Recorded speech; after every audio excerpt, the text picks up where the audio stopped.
So let's move on to our character spotlight. Cool.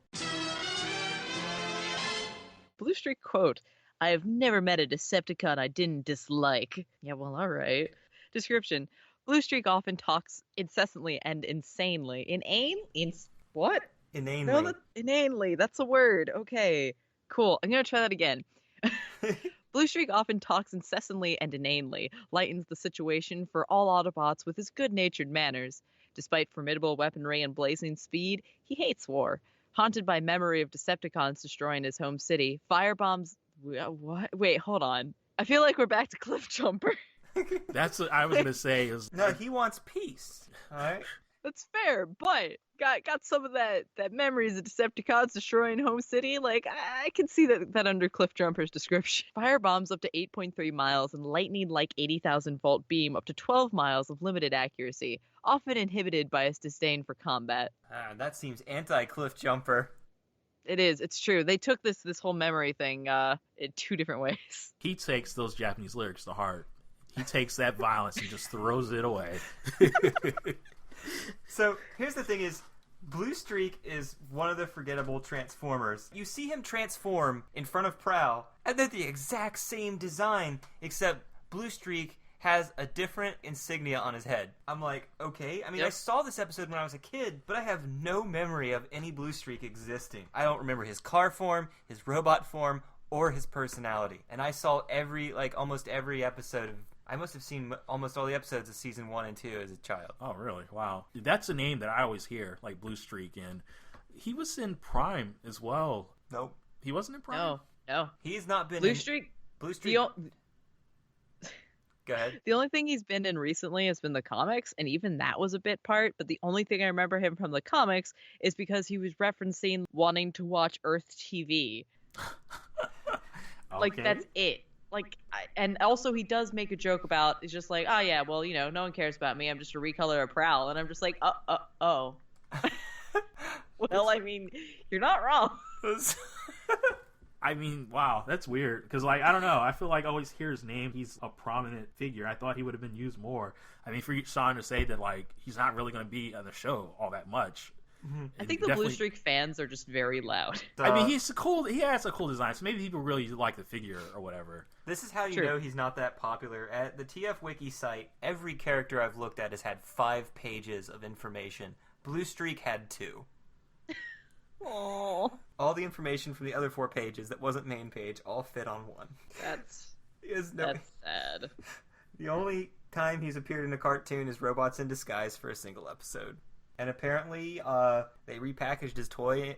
They packaged his toy incorrectly, so for years people thought there was another Blue Streak who was actually blue because he's not blue, but his packaging on the art showed him being blue when you bought his toy. He is a mess. He is a sad little mess. He does, I think, have a hollow form thing in the comics as well. He's enough of a character to have his own hollow form, though. Did you when you watched G1 the first time, Sammy, do you remember Blue Streak at all? Nope. I was watching this one and I was like, oh hey, it's this Blue Streak. It's his first appearance. Do we see him again? What's his fate after the movie? Who cares? I'm sorry, but I gotta do my due diligence. For all I know, there's a Blue Streak fan over there who's excited about my format and been like, oh man, I can finally find out what happens to him, and then I just totally dissed him. So he's seen in the Transformers movie at Autobot City before the Decepticons attack, and it completely vanishes from all of space and time. He's not in any of the Japanese comics, the manga. We just have to assume he's one of the many bodies buried under Autobot City. Oh. He deserved better. Maybe next time he won't be born looking exactly like somebody else.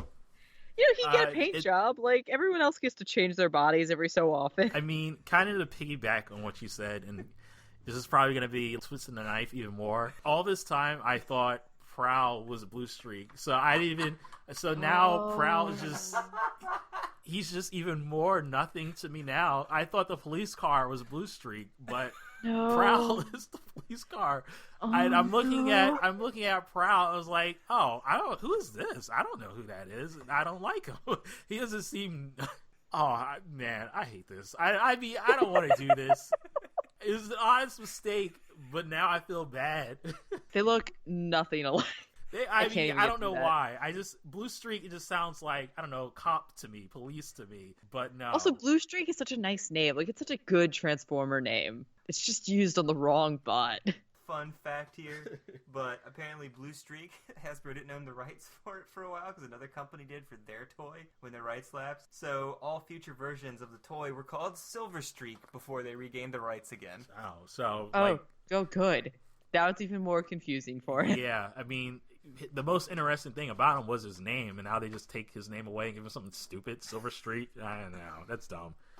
Well, on that note, we hope we haven't crushed any hearts of Blue Streak lovers out there. So does anybody have any last moments before we get into our character spotlight that Sammy's going to love? What? I mean, I don't have anything else to say, but now I'm curious about the spotlight. Yeah, the spotlight. This guy. Who is it, Thomas? It's Brawn. This jerk. He can't even get out of a plane properly. Okay. Sometimes it's hard to be an Autobot. Should I just get on reading this? Sure. But try to read like you care about Brawn. I'll try. So Brawn is a smaller Autobot, but he's still a fighter. Turns into a Jeep. His quote is, "Might over microchips." Sure. His description, to Brawn, Earth is essentially a hostile environment. And he loves it. Strong, rugged, agile, the most macho... What? You couldn't even keep reading it. The most macho of all Autobots. How? Excuse me? He's half their size, yet he's the macho and strongest, apparently. But he's never done anything like that in the show. I feel like that's a better description of Ironhide or something. Hey, he Or picks literally up stuff. anyone else. Wait, you don't see him lift up stuff like iron bars in water to free his friends or things like that? What's macho about tripping over a loading dock ramp? Hey, he did not trip. He was flipped. That is spin, Mr. Politician. So he also delights in challenges. He's sorry for those not as tough as himself. Why do they keep trying to break that a thing? Oh my god. We can't get through the description. So he's the second strongest Autobot. Oh. Did we get the wrong description? Did you pick the wrong character, Sean? Oh my god, I totally want to do that now. Thanks, Thomas. He can lift 190,000 pounds and knock down a small building with one punch. A small building.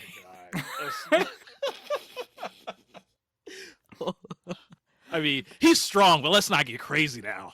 Yeah. No, just small buildings. All right. No Eiffel Towers or anything. No skyscrapers, just a small one, maybe about 20 stories, but that's about his max. Yeah. He has high resistance to artillery fire, so keep shooting at him, please. Vulnerable to attack by electromagnetic waves. So does that mean in this episode he should have exploded, right? When Soundwave had his audio disruptor on. Probably. His fate after the movie. During the movie, the Decepticons boarded an Autobot shuttle and killed lots of your favorite Autobots. Or, as you typoed that, Autoboos. Hey! Oh, I love that typo. Oh, Starscream is my Autoboo. Oh, Sam. Oh, God, what have I created with my error?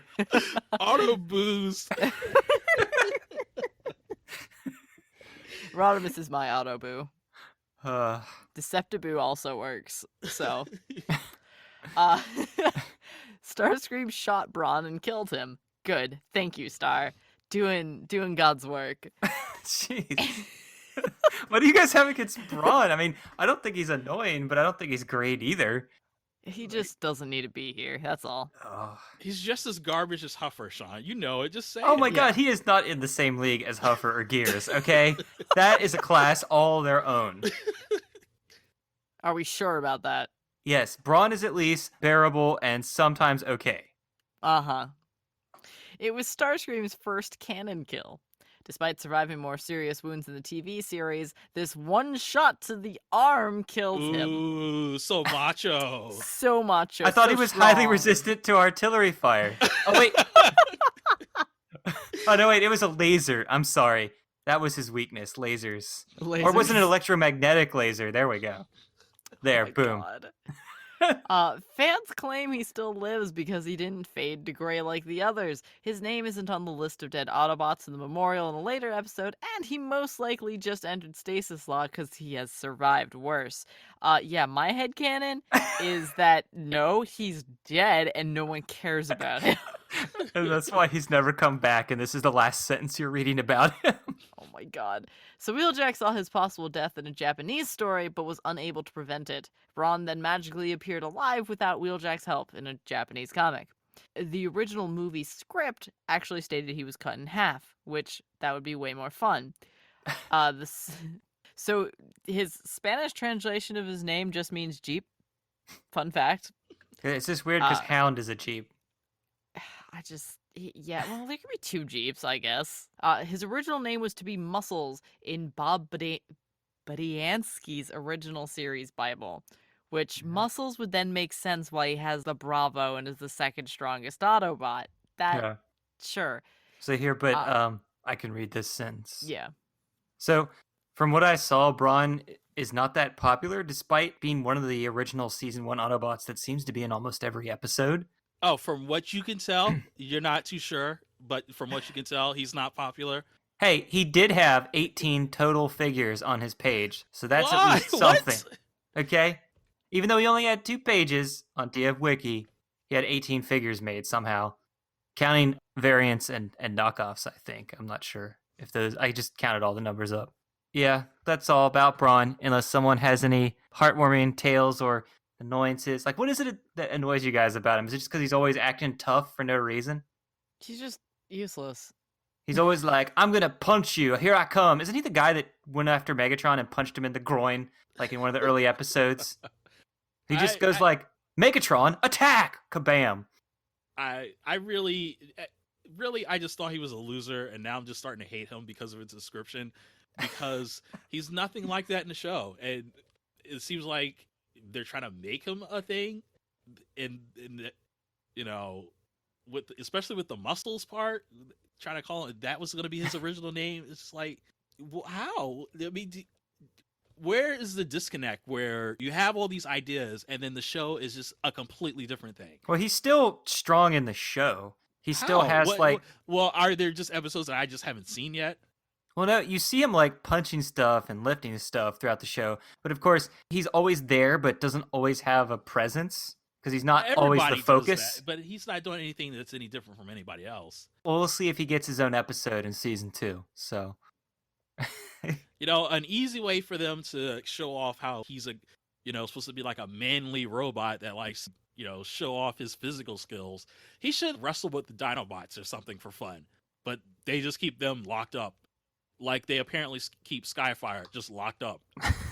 That was funny. Yeah. They're like, Dinobots, and they're just sitting there staring at the wall until the door opens.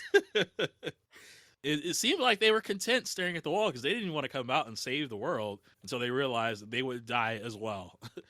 It's safe in there. I do remember him in the show. I just remember when I was a kid, I just don't remember his personality at all until I watched the show again, and then I'm like, oh yeah, that guy who always acts tough.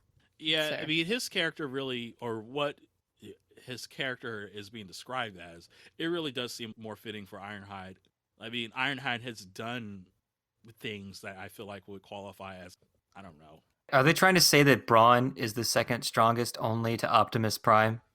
I mean, it seems like that's exactly what they're trying to say.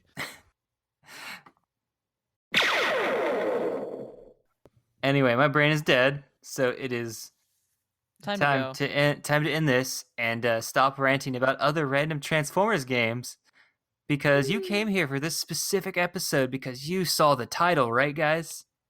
Yeah, but they just got a little extra bonus content because we care about you. Yeah, we couldn't leave you with that nasty, grimy taste of Brawn in your mouth. Yep. I'm gonna go outside to work tomorrow, and my keys are gonna fall under the car and be like, oh man, I sure wish Brawn was here to lift my car up so I could get my keys. Or like literally any other robot in the world. Alright, so the character spotlight of Bumblebee. He's the yellow transformer that's half the size of a normal one that turns into a VW Beetle that is now widely known to the world due to his appearance in the Transformers live-action movies. Bumblebee quote, "The least likely can be the most dangerous." Bumblebee description. Small, eager, and brave, Bumblebee acts as a messenger and spy. Due to his small size, he dares to go where others can't and won't.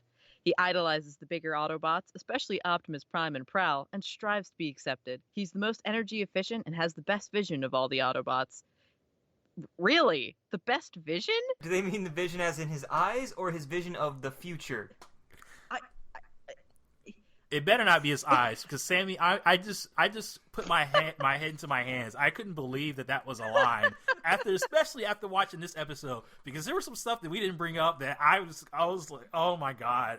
Did you need a Bumblebee's stupid moments category added for this episode? I mean, yeah. I mean, I don't see why not. Yeah. I'm sure there's probably going to be more with this. It's with him being like a main character that they're trying to force upon us.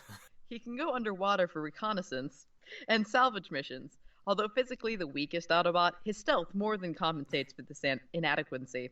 I'm sorry, but if he can go underwater... Yes, exactly. Bring it up. What? And I like his stealth is to fall backwards into the Decepticons. That's his stealth. It's fine. It was totally, I don't even know. I got nothing. I just think it's sacrilegious that Bumblebee has more toys than any Transformer in the original Season 1 line. More than Optimus Prime, more than Starscream or Megatron. More toys that are in that line, or more toys? More toys, like a different version. Oh, okay. I'm just, wow. They're counting all 8 years of Transformers, G1 to G2. I mean, everyone loved Bumblebee. He was, like, tiny and cute. Like, can't blame them. Are all three of us not like Bumblebee? I mean, I don't hate him. I don't see any reason to like him. Oh, no, I was just, ambivalent? Is that what we all are agreeing on? I mean, I guess he's a quote-unquote main character, but, I mean, what does he do?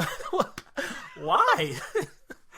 He's really good at driving Spike around. He's really good at being late for roll call.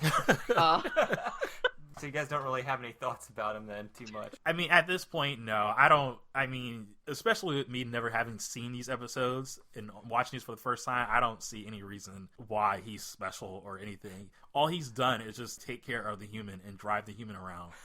He basically stole. He's the backup, because didn't Jazz do it initially at first? Somebody drove. Yeah, Jazz was driving him in the city in the beginning, and I think Hound drove. Jazz quit.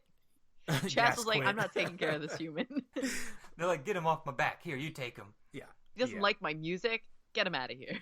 He survives the movie, despite being swallowed by Unicron along with Cybertron's moon. How? In Season 3, he is injured and rebuilt into Goldbug by a Quintesson. He returns in the Japanese Headmasters cartoon from time to time. Then, when he was injured protecting middle-aged Spike, he was rebuilt yet again back into Bumblebee. All right. I just love reading these out of context for Thomas without referencing where any of this is coming from. Well, I wanted to get through reading it before I asked a question. I wanted to ask a question after each sentence, because a lot of stuff there just seemed ridiculous. After each sentence, instead of a period, they should just put why, because that's what I want to know. Okay.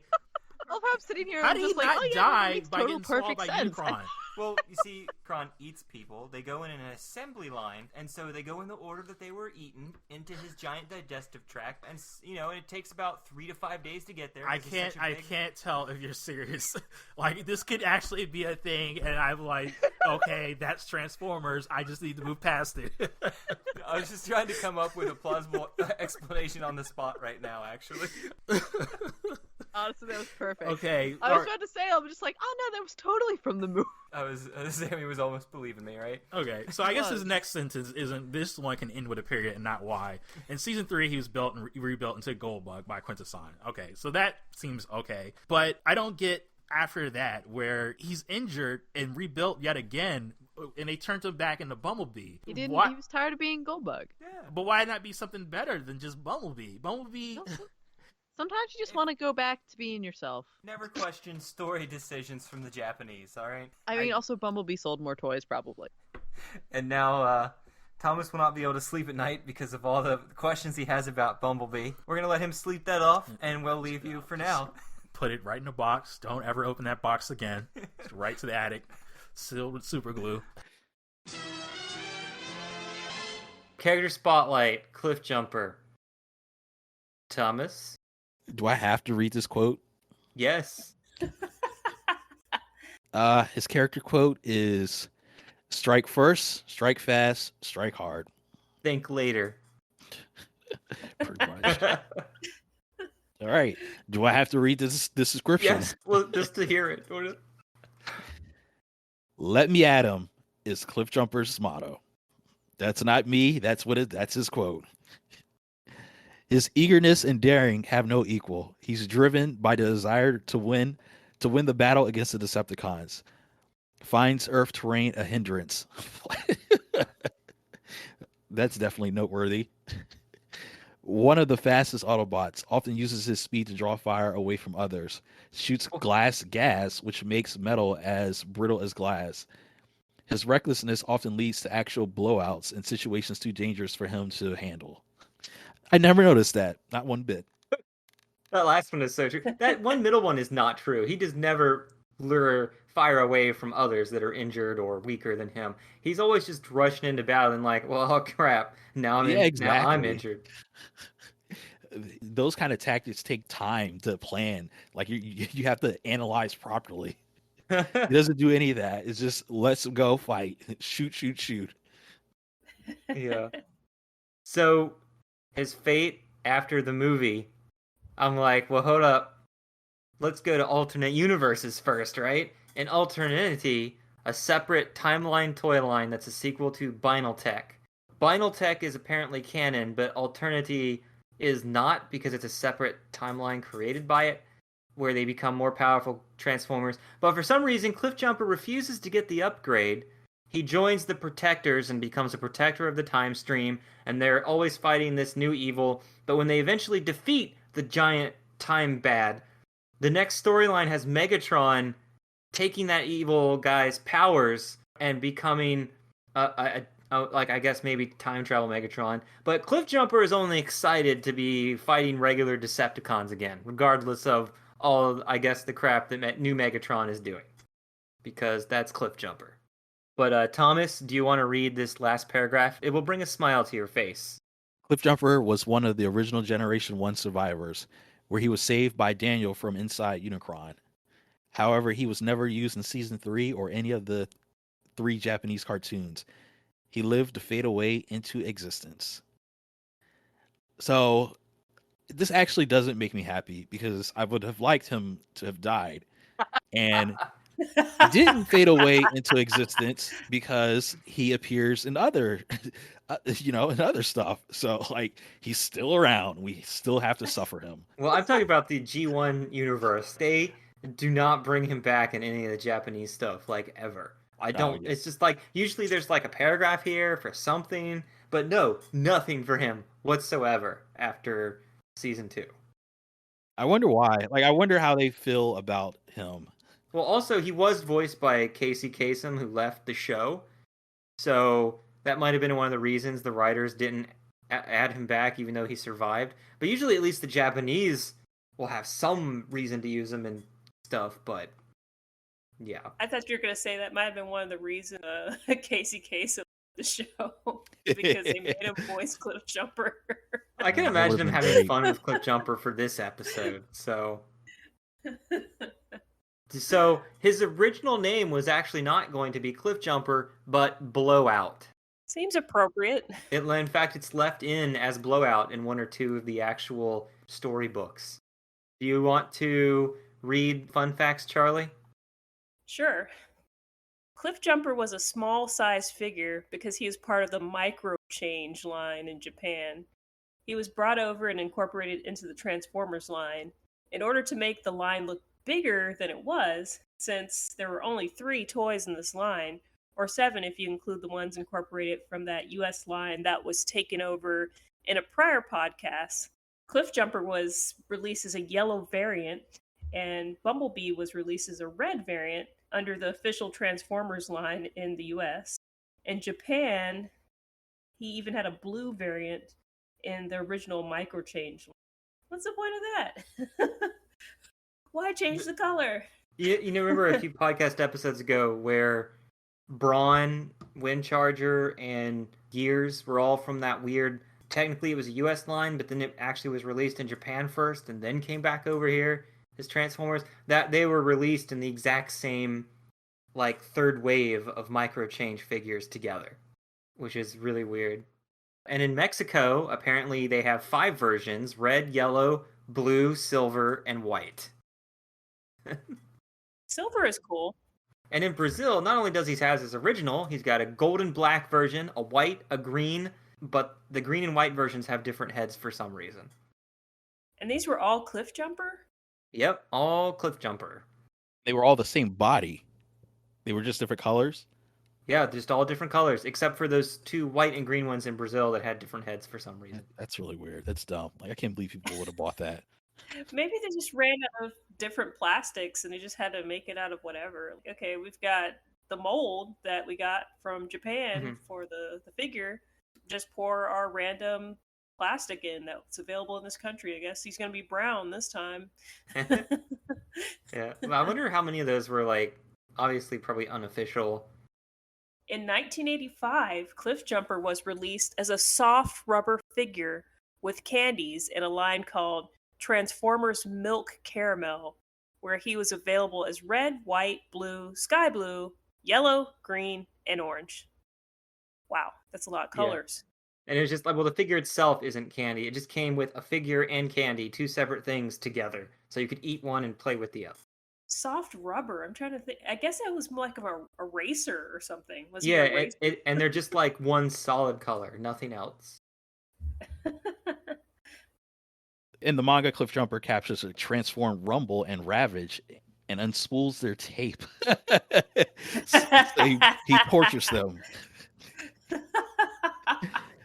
I would have liked to see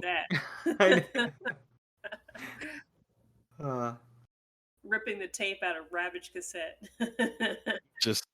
Just bloodthirsty, just blood. You could just have just a POW, just put him in the cage, lock him up, or get some useful information out of him. No, I'm just gonna unspool your tape, just your insides, just all over the ground. Take that, video breath. That was an epithet in this episode, video breath. But yeah, I kind of thought of the smell of VHS tapes. In Italy, his name was changed to Cricket. I assume because of the way crickets jump with their legs. In Russia, his name translates to rock climber. And in China, the straight translation of his name is flying across a mountain. That is very Chinese. Unfortunately, Cliffjumper has only been killed once in the cartoons and once in live-action movies.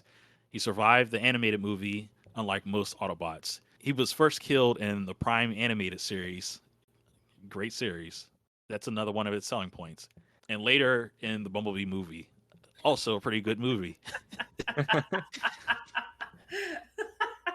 Technically, he dies. Bumblebee. I mean, I didn't put 2 and 2 together. I mean, I happen to like Transformers Prime and Bumblebee movie. I'm just saying it's kind of a coincidence. Yeah. Technically, he dies 3 times in Prime, as he's killed twice as zombie Cliffjumper. Cliffjumper is now one of the main characters in the IDW 2019 Transformers reboot. Is he a hologram this time? Then you can't kill him. I saw that he is one of the main ones now, and I'm just like, oh, okay. Apparently all the Americans are the ones that remember Cliffjumper for the comics, but nobody ever wants to put him in the new animated series or in any Japanese figures lines. I mean, you can't be having that kind of character in front of kids, giving them bad ideas. Mm-hmm. Yeah, does that make you not want to read IDW's reboot now because he's going to show up a lot? Is he going to show up a lot to be killed? I'm probably not, since they just rebooted it. So, I mean, they did just kill off like every Transformer in the final Unicron storyline. So, I mean, including Cliffjumper, but then everybody died in that story. So, well, like 90% of all the main characters died in that final crossover story. But it's kind of annoying. I wish it had an epilogue, but it just kind of ends after the Unicron story and the universe is over. Time for the reboot. I think they should create a Transformers chapter that has Bumblebee, Gears, and Cliffjumper as the main characters. And that's it. Like they're marooned on an island and they have to get off. And if you have to put Huffer in there, Insecticons. I think Bumblebee would go crazy and he would kill them all. Like you would find him years later and he's like, I had to do it. I had to do it. Hound would have to go there too, because Hound basically has a little bit of Cliffjumper in him too. But yeah, Hound? Bumblebee, Oh, yeah. all of those guys would drive Bumblebee insane.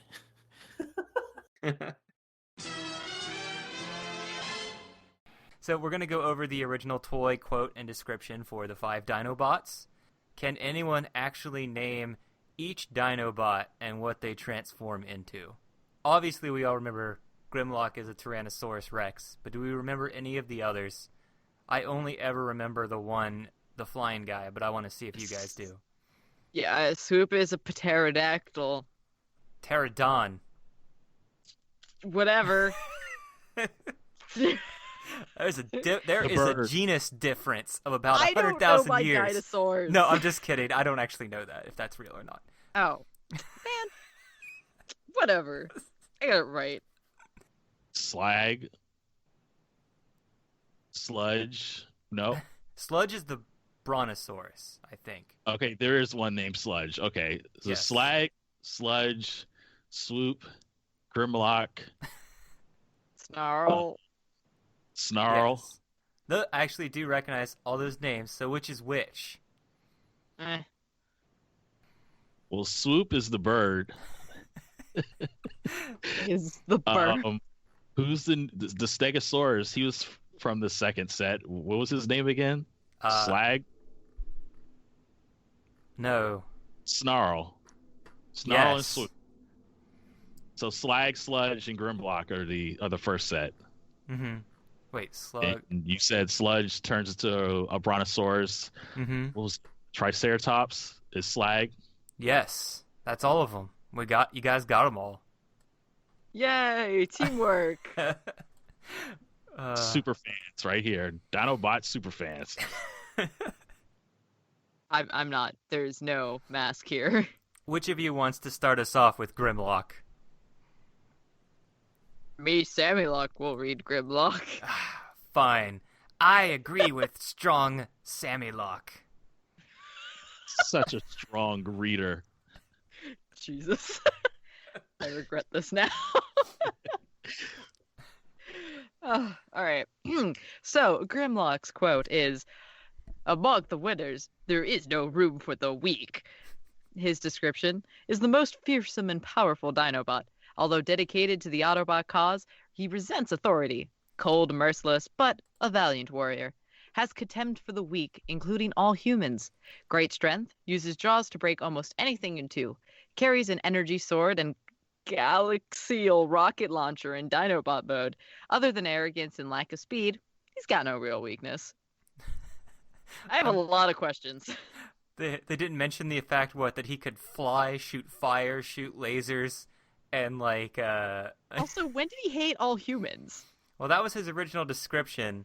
I'm surprised he didn't have I hate all humans till he met a little girl and helped her, save her parents' lives from the Decepticons and have some kind of random episode where he learns that me, Grimlock, find out that not all humans are bad just because they're weak. I guess he came to that decision even though the only humans he's hung around with is Sparkplug, Spike, and Chip. I mean, see, if I really hung around those three, I would hate humans. Yeah, exactly. That really says a lot. That validates all of the hatred everybody has for them. All right, what was his fate after the movie? So, he survived and was featured in the movie despite the point of the movie being to introduce new characters, and he appeared in season 3. After the series, Wheeljack placed Grimlock's brain in a new body that turned into a Ford Mustang so his mind wouldn't deteriorate further. Thank you, Wheeljack. Okay. The deterioration in the Japanese writing is a continuity reason for why the Dinobots got stupider between... Stupider! What's wrong, stupider? It's not a word. It says it's correct under Microsoft Word spell check. There is no underline. It's wrong. You know what? I'm going to dictionary.com right now, and I will prove you wrong. If the Oxford Dictionary... I feel like it's appropriate for Grimlock, but now I'm just waiting for the answer, because then my teachers could be wrong for like 5 million years, apparently. They drilled in my head that stupider is not a word. Comparative adjective, stupider. I hate this. Maybe it's like a grammatical thing. Anyways, English lesson for today. Don't listen to your English teachers. It might have been added after they taught it to you, for all you know. That's true. Dictionary is going to make me look like a fool. I mean, language is constantly changing. That's why, Laser Core eventually became the spark of a transformer, right? Right. That's how that works. So, anyway, the continuity between season 2 and 3. Season 2 in the movie. Because if you need continuity errors fixed, you look into a Japanese manga. Totally makes sense. Yes. He later got his body rebuilt, or time was altered so he never became a car. We don't really know. He can look exactly the same, so he'd appear in the Japanese Headmasters cartoon for his last appearance, since the car story was made after, but took place before. Timey-wimey. Yeah. So he did have one final comic appearance, where he was at the trial of the alien that created Unicron that had characters from multiple timelines of different universe characters appear for it. Ha! Yeah, and that's when your brain stops working because you're like, these it's a whole timeline, mess. multiple person reality stuff. I'm just like, blah. It's not multiple personality disorder. Oh. He's still Grimlock.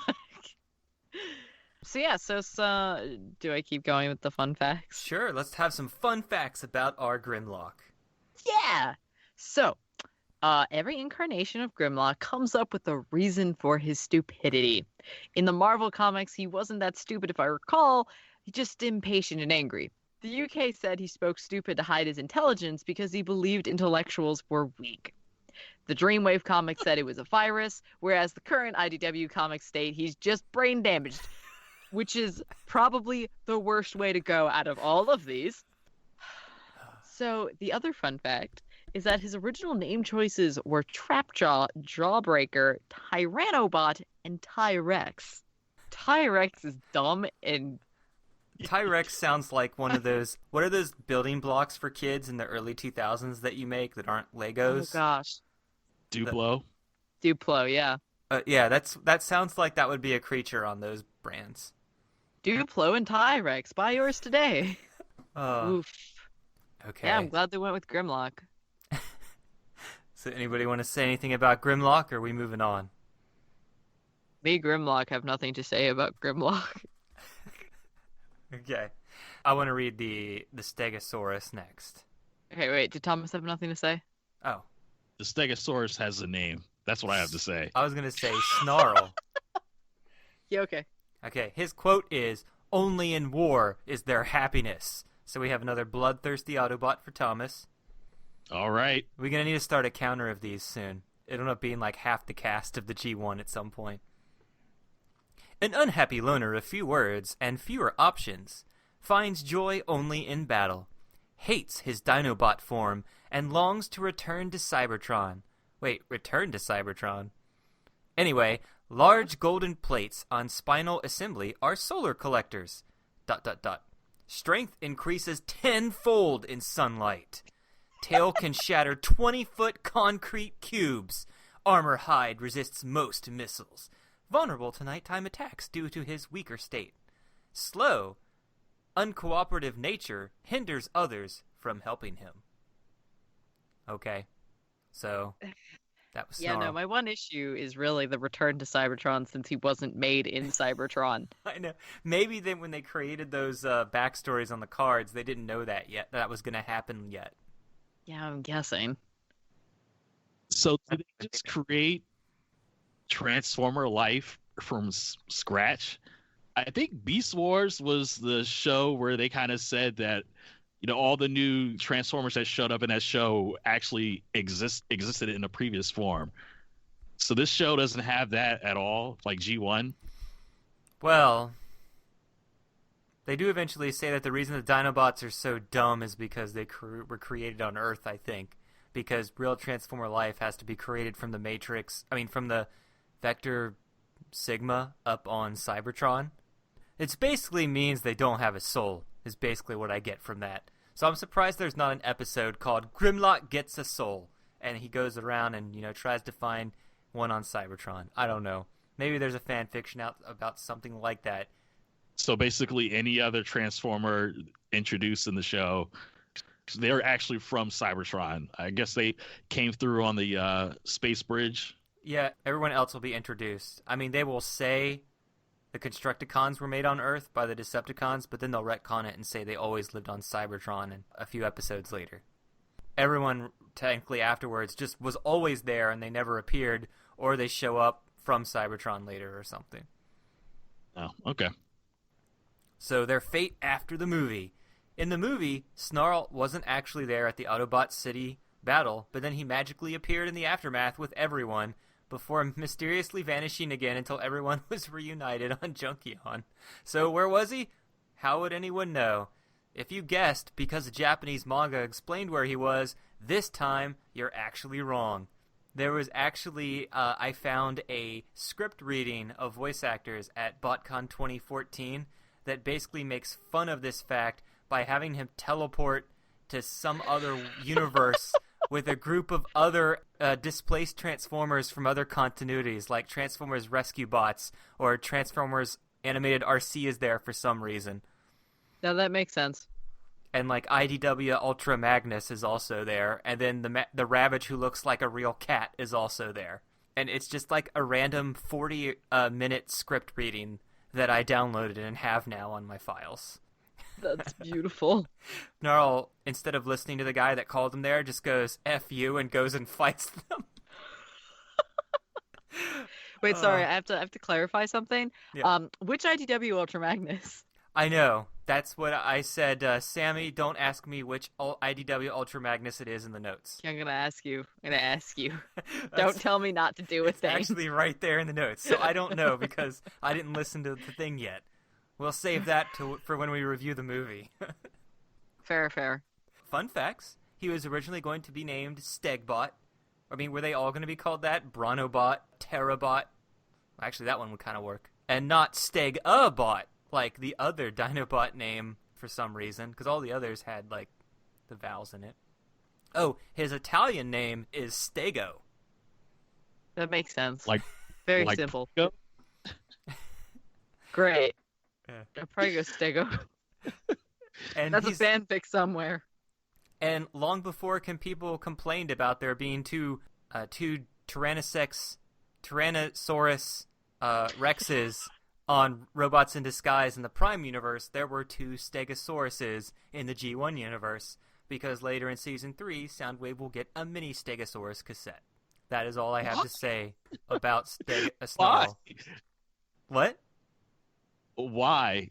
I guess I don't know what form of cassettes he has right now.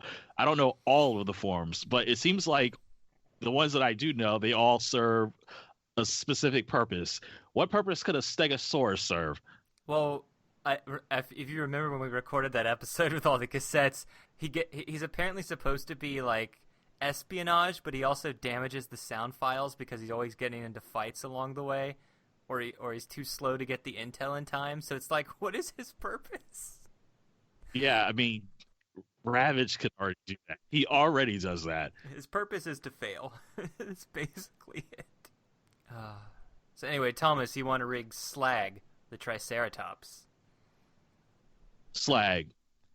I have no need for friends, even less for enemies. and yet you're part of a group. I mean, yeah, he really doesn't. Well, I guess we don't have to go into it. None of the quotes, most of the quotes don't make sense for the actual TV show characters.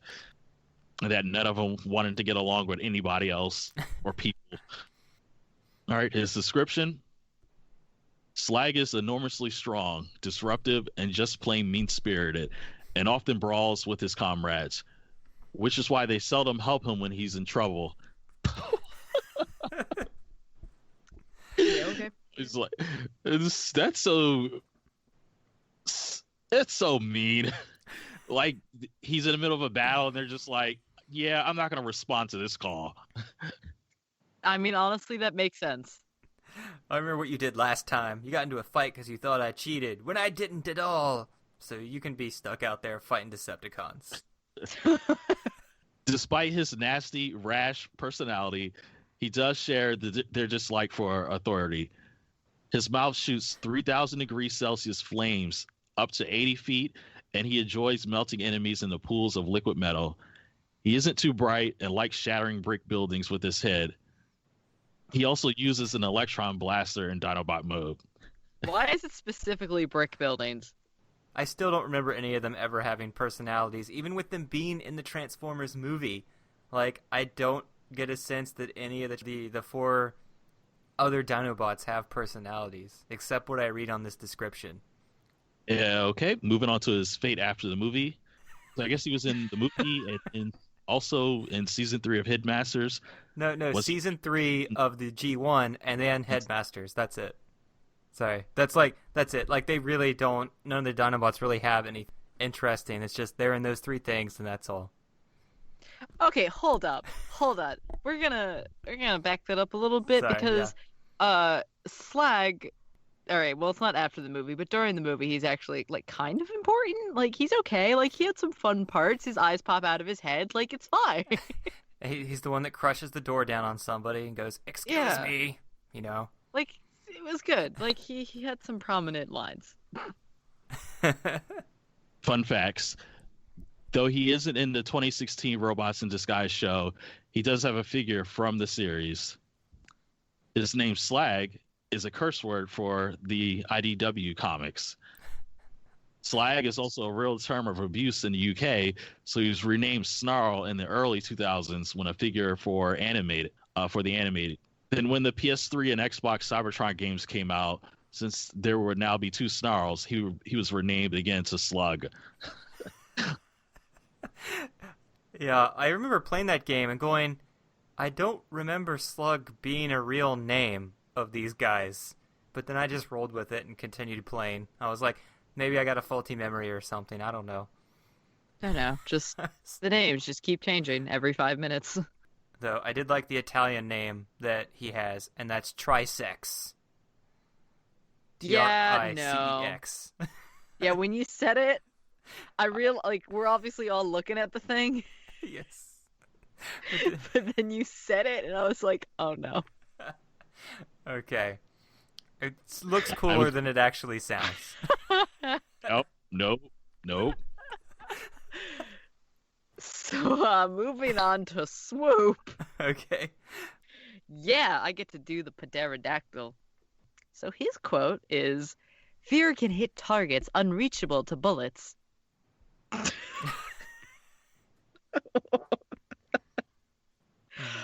Like, okay. Is he hanging out with people who use guns or something? I'm good. His description is, enjoys watching enemies scatter before him as he dives down from the sky. Considers spreading fear his greatest weapon. This Dinobot's kind, good-natured side disguised by his horrifying form. Even his comrades shy away. Flies at 250 miles per hour. Air-to-air missile launcher under each wing fires missiles equivalent of 5,000 pounds. TNT 8-mile range. As robot, uses launchers in 4,000 degrees Celsius thermal sword. Fragile wings vulnerable to enemy firepower. Wait, hold up. So every one of these guys can breathe fire, but he's the only one that has an ice power, and it's an ice sword. Wait, what?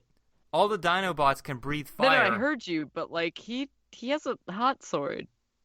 It's a hot sword. Oh my god. Wait, I thought I read that as like negative But- 4,000. But actually, I'm It's a confused thermal. because I thought it was the Stegosaurus that had the sword. What if they all have swords? They just pass around the sword. Yeah. Well, they already passed around their names to each other, so it's Yeah. a reason to believe they're like, if I'm Snarl, does that mean I get the sword down? He's like, fine. His fate after the movie is the same as Slag, Slug, whatever. Got the movie, got season 3, and he's got Headmasters. Woo! Woo. Some fun facts. He has more toys than Snarl, Slag, and Sludge because he has a third page on the TF Wiki site just for them, as opposed to the others who only have 2. And I mean, I don't blame anybody. He's a bird. Yeah. Birds are great. One of his original names was to be Dive Bomb, and also just simply Wing. Wing is just poetic. It's too poetic for a Dinobot. So Swoop is not technically a dinosaur. The classification of it. Are we really doing a dinosaur Yes, lesson? we are here to tell people the facts, okay? Sparkcast is all about truth and Justice. The dinosaur way. yes. So this is just Okay. a basic lesson. All right, so so the classification of animals goes like this: kingdom, phylum, clade, order. Oh God, order, suborder, family, subfamily, and genus. Genus. It's been a really long time since I've taken any class. All are in the same kingdom and phylum, but then split into the clade stage, with dinosaurs having 2 clades. So. Yep, go ahead, have fun with these. Saurischia or Ornithischia, with pterodactyls being part of the Pterosauria order. Since they are all sister clades, this means that dinosaurs are Pterosaurians descended from a single ancestor. Why? There. Now we helped people who listen to the podcast learn something today. There's Or gonna be what? 500. There's gonna be 500 of these people being like, "You said all these things wrong." Hey, I reviewed multiple science websites for this. I'm glad you did.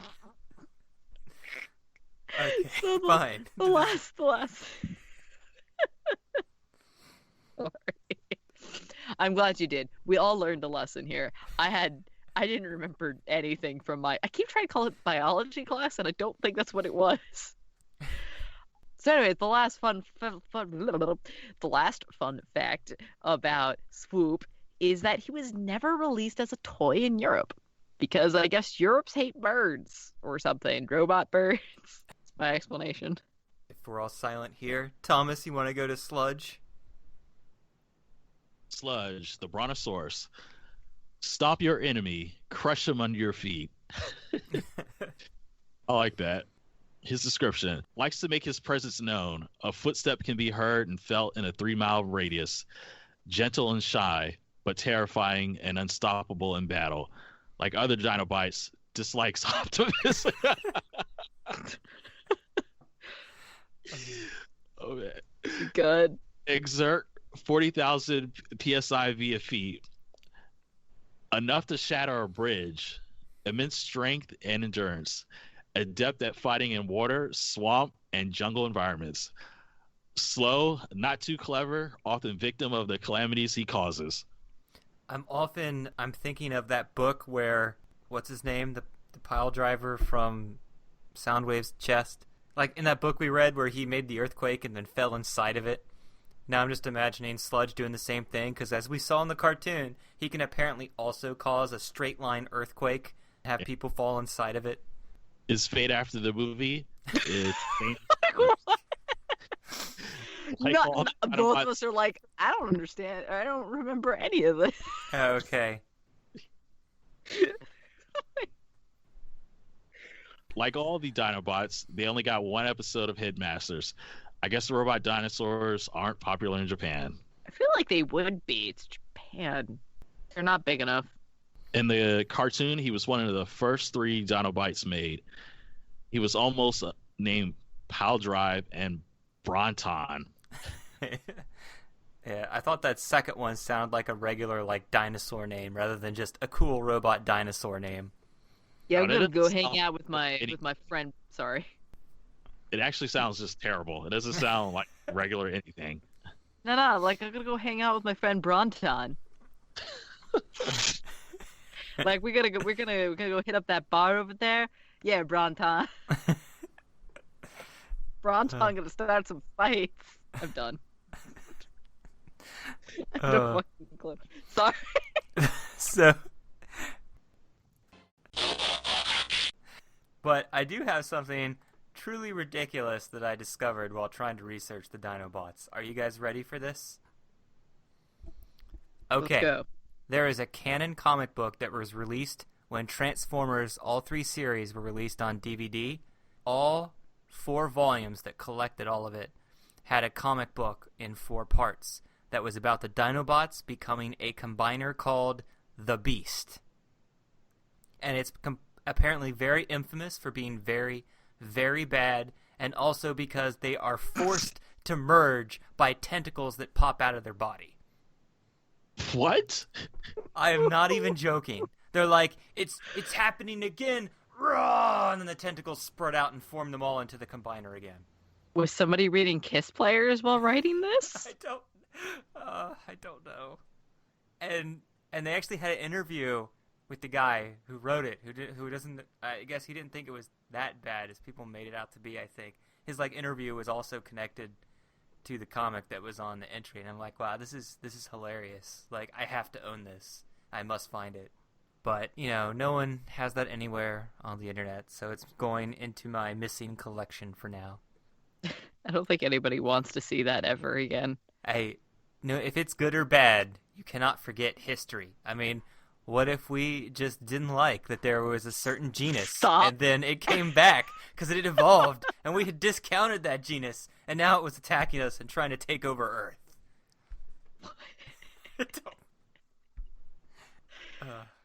I mean, okay. Also, this was kind of interesting. There's an anime called Brave X Kaiser, which was the first in the Braves franchise, which I guess Go Gaiar, which you guys have mentioned before. Gao is liking. Gaigar. Oh my god. Igar. Get it I right. just screamed into the mic. Uh, I'm sorry. well, it's not. It's Both Thomas and I were like, no. Well, what is it again called? Sorry. It's Gal Guy Gar. Okay. Go go go go go go go go go. Okay. Go go I go was go gonna say, go go listen to go the theme go. song. You get it right. Okay. Well, if you are fans that have watched the whole series, there's a bad guy called Armorgeist. Back up though. If you have not watched Gao Gaigar, I don't blame you, but you need to listen to the theme song. The reason I brought it up is because one of the villains is called Armorgeist, and is 4 dinosaur creatures that merge into Madgeist. Only when they all merge, they get reduced intelligence. The only one not based on any of those robots is Slag the Triceratops. Now I'm just excited about Gao Gaigar. Okay. So something funny, they were originally from a toy line that had human pilots in them, which of course were removed when they came over to America and were incorporated into the Transformers brand. Interesting. Anyway, I think I've run out of anything to talk about the Dinobots. How about you, Thomas, Sammy? Just reading all these fun facts and quotes and the ideas that they kind of had for the Dinobots before they were actually implemented in the show just kind of like soured my view on the Dinobots. I thought you said they A were little. awesome. You said that they were the best episode you had ever seen so far. Yes. So I'm hoping that I see them again sometime soon to just forget this episode of the podcast. What, their descriptions didn't do it for you? No, they were dumb. The 2 of them were pretty good, where they just like, hey, nothing matters except fighting and being mean to everybody else. Only in war is their happiness. I don't need friends. Where? My opinion before this was I don't like the Dinobots. My opinion after this, I don't like the Dinobots. But I'm glad they went with the choices that they did. Because, man, it could have been a lot worse. This character spotlight is prize Gears. He is the grumpy Autobot who complains about everything. He turns into a truck thing. Charlie, do you want to read his quote and description? Nobody wins a war, somebody loses. So the first part actually sounds smart, and then it just sounds like it ends with a dumb part. Because, like, if somebody loses, doesn't that imply someone win? If you say, instead of somebody loses, it should be everybody loses, or everybody loses something, or something to that effect. It just sounds stupid the way the second half description time. So Gears' character description is Gears is antisocial, a self-proclaimed misfit. He finds fault in everything and everyone.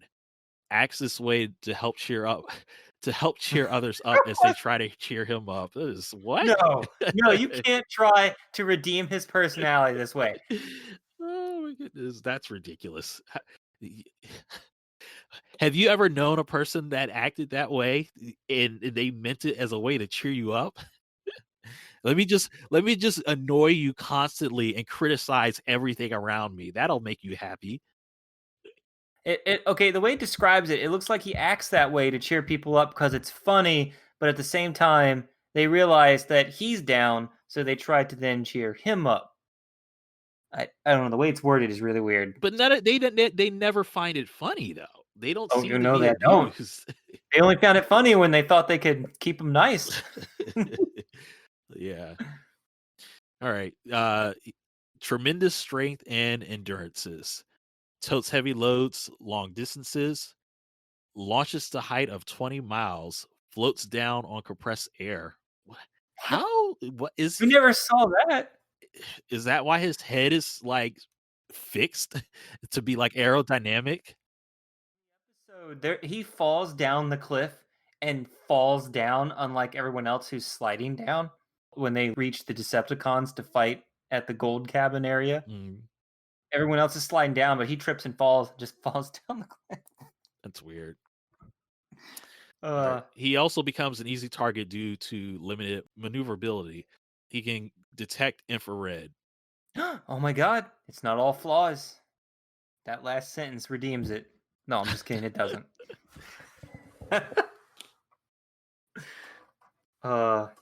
Detect infrared. Like, what century are we in here?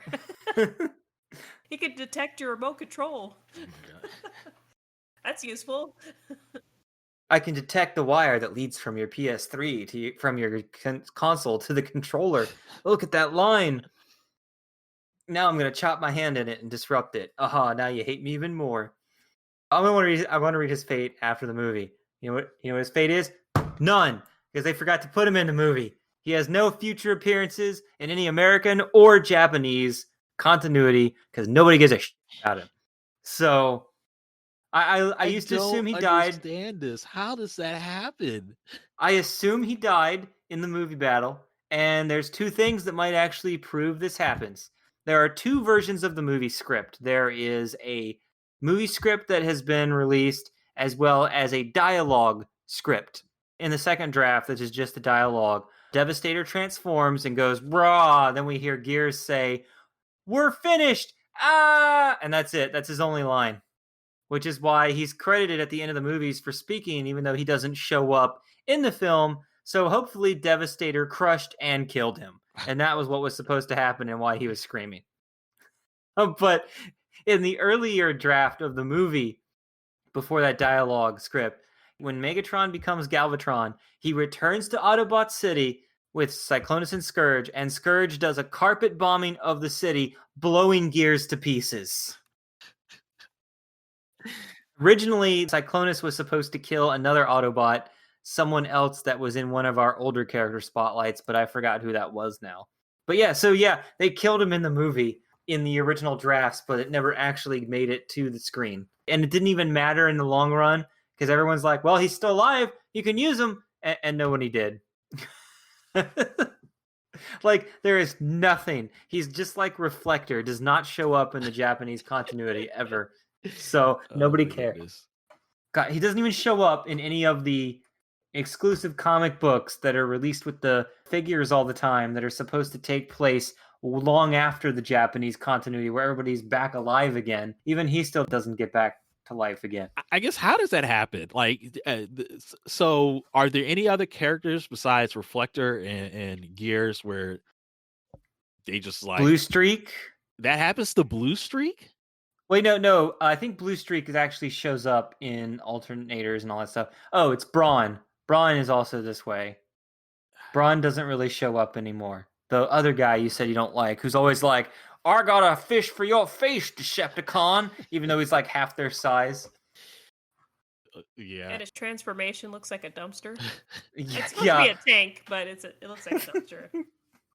I forget who else we've covered because they're forgettable. So yeah, I just remember that there are a few of them. But yeah, Gears has probably got the least amount of figures. Sorry, this goes to the fun facts, but he's got the lowest figure count of any Autobot. However, he does appear in a lot of the spin-off books for some reason. Like he had the one figure in 1984, and it wouldn't show up as a figure again until 2014. As of 2020, he only has 2 full figures and 2 minifigures, the lowest of any Transformer in the known universe. Even Reflector has more figures than him. Now that's sad, but I kind of like Gears now. Now that I've really reviewed him, this episode made me want a Gears figure. So he's like an Autobot you now want because you love to hate him? Yeah, I want him around complaining when I'm playing with my other Autobots. Like, if I were a kid, this would have been a fun figure to just, tell a story with. But, yeah. I swear, before then in some of our episodes, I'd be like, 8 figures, only this many, or 6, but it always seemed to be, I just remember Brawn and Reflector, and I seriously can't remember if Blue Streak had a low amount of figures or not, but yeah, this is the lowest. It would be so hard to make them. They could have even made them really cheap because they're the little ones. Like they're smaller than the other figures. They could have been just kind of a. They could have come in the box with a larger figure. Get Megatron and Gears together for no reason. But do you want to see Charlie read? Not where it says his name in Japan, but the sentence below it where it says Gears was. Gears was never released in Japan as Gears in the Transformers line, his character not being released until 2004 as a minifigure. In Peru, he was somehow colored many different ways. Blue and red, dark blue and yellow, yellow and orange, okay? Though some people claim there are 6 different colorings. In Mandarin, his name translates to transmission. In Hungarian, it is hauler. South America, it is pickup. And in Russia, it is simply drive. Yeah. And apparently he's in the live action movies, and I never even realized it.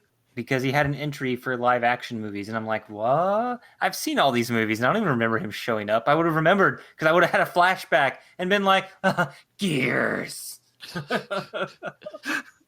I guess he's supposed to be some kind of weird pickup truck. Yeah. There's one last thing, and it's actually pretty interesting about Gears, is his name in Japan before becoming part of the American Transformers line was Micro Robot 04 4WD Off-Road. Why? However, here's the weird thing. It's only been discovered recently, like within the last few years. It's implied that Gears / his off-road was taken from an American toy line that was canceled called Mysterians. Mysterians was being developed in 1982 by Knickerbocker Toys, and they wanted to make a comic book and toy line, and this is also where Brawn, Huffer, and Windcharger came from in the canceled toy line. No one knows how Takara made these unless they were already working with them to make their canceled figures. So Knickerbocker Toys went to DC, didn't like their story proposal, so they went to Marvel Comics to pitch a comic book, but then Hasbro bought the company and then canceled the toy line, and then the very next year, Hasbro approaches Marvel to make their own comic book with the Transformers, and that does get made in 1983. The toys and the comic were canceled in 1983, with the Transformers comic book and cartoon coming out in 1984. And apparently this has only been discovered recently, and I just was like, wow. So they were trying to make their own comic tie-in with some toys, and they were little mini Transformers. And Hasbro, I think it feels like it's one of those things that Hollywood does. You know how they buy scripts just to not make them because it's too similar to a movie they already have in production? It kind of felt like the same way. Hasbro's like, oh man, hell no, we already got to compete with those stupid GoBots. Now we got to compete with Mysterians. Buy them. Then close them out. And then they were probably like, oh man, they were trying to make a comic book line. Maybe we should do the same thing. I guess that makes sense because, yeah, I guess that kind of explains the dumb look that 3 have with their just block head that just can't move, which it seems completely at odds to compared to the other, even the Decepticons. I don't think there's any Decepticons that even look like that. The 4 from that line that have been identified in Transformers, were Gears, Brawn, Huffer, and Windcharger. Windcharger's the other forgettable Autobot. I think he's only got like a few toys, more than Gears, but he's up there in. Basically, he does. I don't even think Windcharger has a personality, which is why nobody remembers him. Doesn't have a personality. Well, I mean, he never shows up on the show, so nobody knows what he actually has. I mean, we'd already covered him before, but okay, yeah, he's got at least 12 figures, so that's still more than some, or 10. Sorry. What do you guys think of Gears now? Thomas, has your opinion on Gears changed since watching this episode? Seen the character spotlight of Gears? I can't say that my opinion has changed because this episode was not necessarily. This episode was all about what if we change Gears around, so we didn't have to experience what Gears really is like.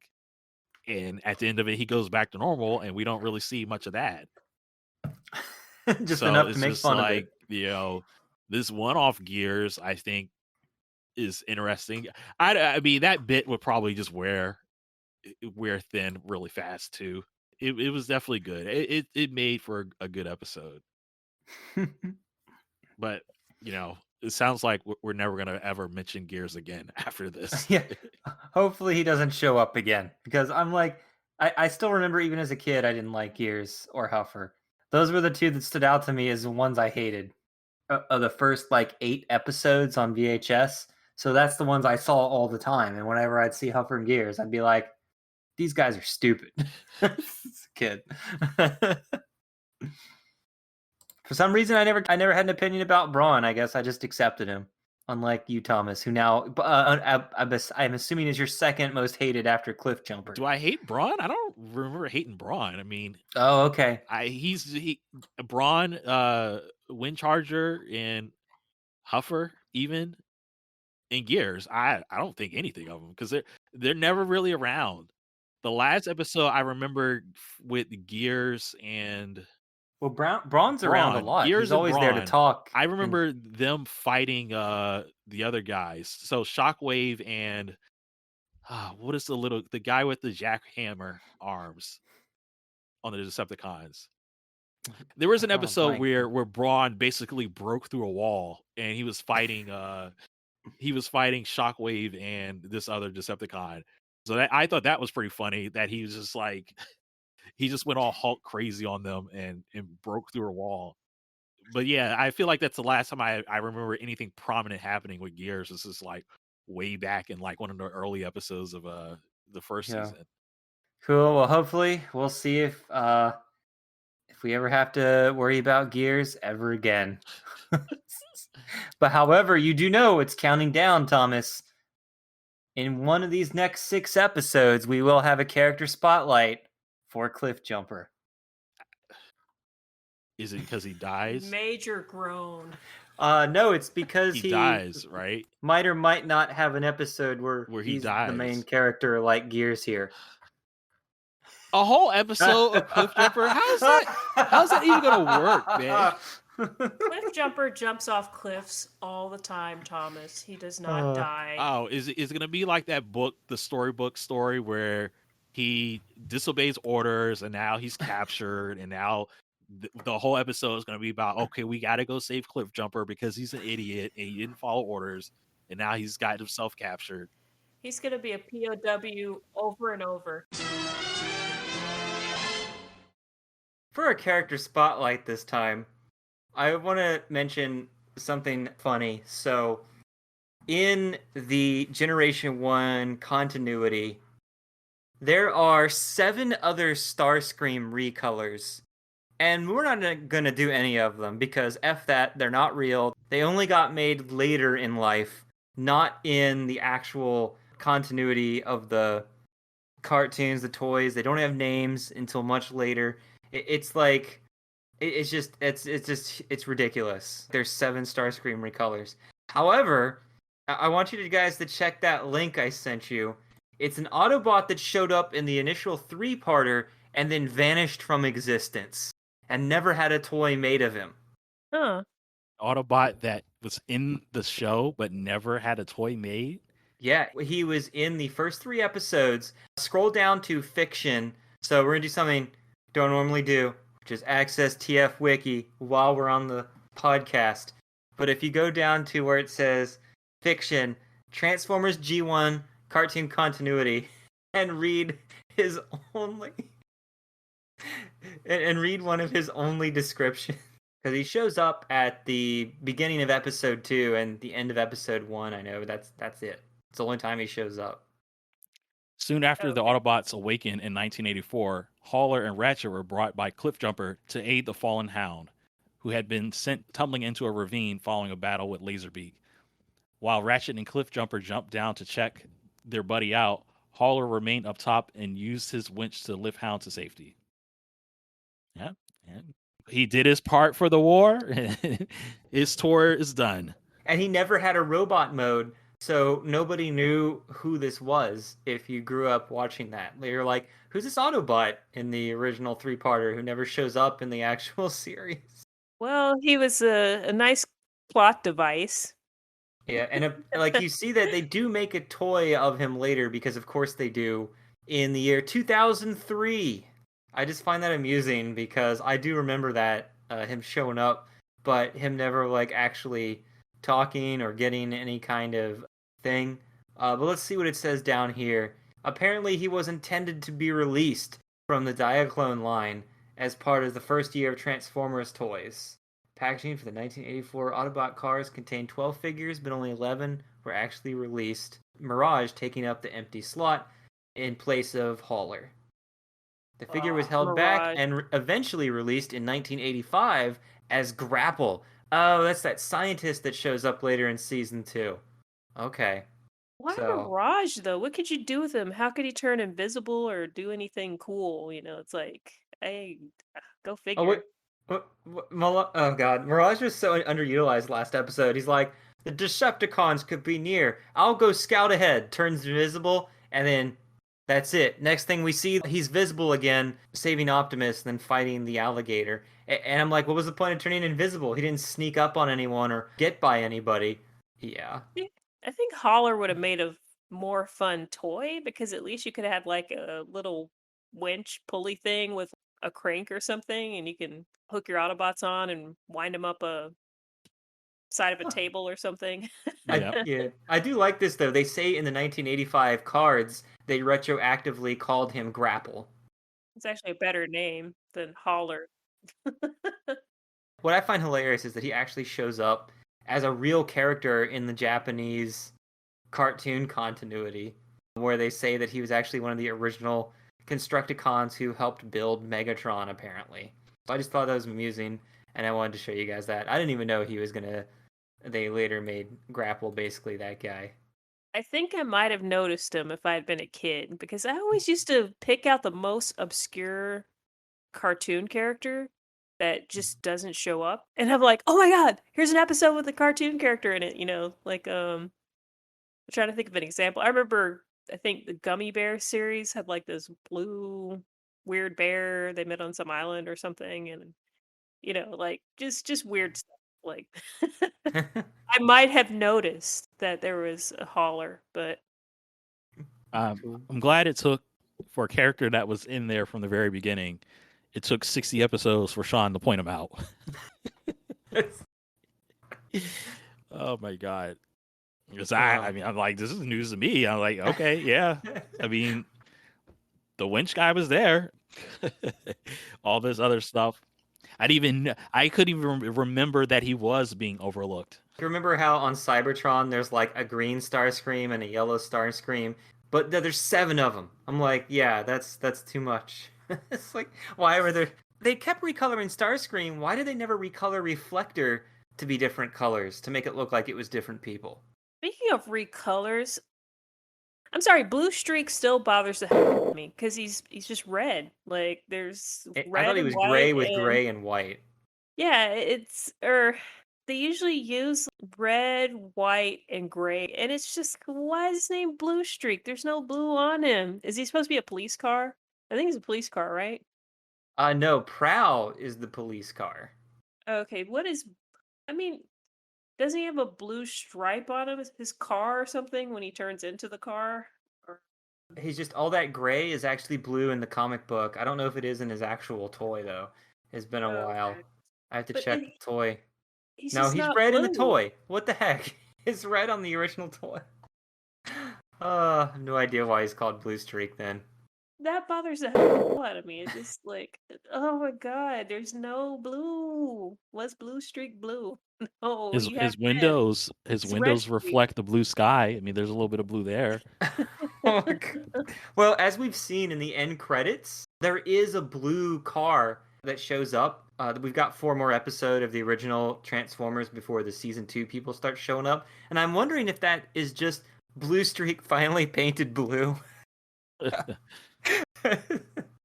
I guess. I see a lot of action figures where he is actually blue, and there's the Nissan transforming one. That one's actually pretty cool because it's a Z car. But yeah, I mean, he would have not been blue like originally. I see a red and gray Z car Yeah. also, so it's like, go figure. But it just bothers me. He doesn't have a drop of blue on him at all. When they couldn't get the name Blue Streak for copyright reasons, his name did become Silver Streak for a few years till they got the copyright back. If I'm recalling from our actual Blue Streak character spotlight from episodes ago. It's a better name for him. Silver Streak. I like that. You know, Spike's favorite friend until he discovered Bumblebee, Hound. Wow. So, You know what? And I'm thinking back.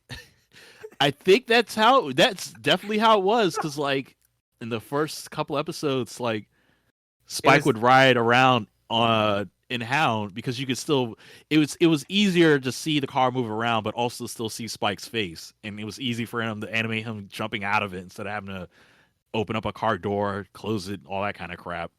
Look, Spike is allowed to choose which car to ride around in. He's allowed to have multiple cars. He just took Hound for a test drive. You know, he wasn't really feeling it. He couldn't really work with his payments and stuff. So, like, I realize that now too. Is Hound was the first 3 episodes, which was actually the TV pilot, which probably means other writers who worked on the next few episodes just put Bumblebee in there, and then that's how it became. Like, they must have chose Hound, the people working on the first 3, whereas the others chose Bumblebee without talking to each other. Most I don't- likely. was G.I. Joe already airing during those first 3 episodes? Oh my god, I have to look up like I thought it statistical was. data now. I would assume it was, and now that I think about it, them trying to choose Hound as the human companion to be in most of the episodes kind of makes sense if they want to have just, like, well, we see the kids really like this army style thing. Here's the army Jeep. Right. Instead of just, here's just a random Volkswagen Beetle that no kid would ever really think about ever. I mean, it's a cute car. It's a Mhm. cute little toy car. It sells toys. If I write G.I. Joe in Google search, the first thing that comes up is the Rise of Cobra movie. Yeah. I actually liked that movie. It felt like a live action cartoon. That's what all you could ask for, really, right? I mean, yeah. Yeah. Came out in '85. What? And Transformers came out '84, I think. Oh. Okay, so a year Right? apart. I don't. Yeah. It's 84. Technically, the Yes. toys came out in 83. Oh, that's right, because we have jumped ahead to some of the books and stuff that are in '85, but mainly, yeah, we've been reading '84 stuff. So no, there's just that. I can read the quote. Observe everything, remember even more. We got to remember, did we say that Hound is a green Jeep for those who might be confused, with all the multiple Transformer characters? I think that's all. It's all good. Yeah, I just didn't realize that Hound was so poetic. His description is Hound loves the natural wonders of Earth, prefers it to Cybertron, brave, fearless, loyal, secretly desires to be human. Excuse me? Uses turret guns as radar scope, infrared radiation collector, tracks machines as well as humans. Hologram gun projects three-dimensional grid laser light topographical maps, and vulnerable to thermal and electromagnetic interference. Wait, no, seriously, can we go back to this whole human thing? I'm wondering what a three-dimensional grid laser light topographical map is. Is that just like Yeah, a That was also a three-dimensional? mouthful. Is that like just a map where you can plan your war strategies on? You're like just a Yeah. smaller version? Yeah, just call it Like, a it's your Tony hologram. Stark It's just a hologram hologram. map. There's no strategy in these things. It's just Autobots attack, Decepticons attack. I mean, that's why you've never seen Hound use this. They only ever go quick, hide and cover, and that's about the only other strategy they use. Guys, we're How- losing the plot. He wants to be a human. Yeah, like, really, let's go back to this. Let us dissect this. What? Well, he does love Earth. I remember in the early episodes, he likes how peaceful Earth is because he's like, there's no war taking up the whole planet. There's birds and trees. Okay, but one of his first interactions with humans was them attacking him, throwing tools and stuff at him. What makes him go from loving the atmosphere of the planet, in the abyss that they often hang out in, to wanting to be a human? Yeah, because you can be a robot and enjoy Earth, but not want to be a human. Yeah, I think that's something that was never used in the actual show because this was just the back of the toy. Maybe he's jealous of the human's touch. He wants their sense of smell. It was ever since Spike wrote him. He just wanted to be a human. I'm so sorry. Well, one Autobot will actually become human in the future. I'm surprised Hound didn't take that chance to become human. Oh, don't make this a Sonic thing, please. What, is Sonic trying to turn into a human now? Is that the plot of the next game? He's just going to be a human? No, just the weird interspecies love kind of thing. It's just- Sonic 06. Sonic 06. But no, it's fine. Don't worry about it. Don't worry about it until we get there. Thomas, fate after the movie.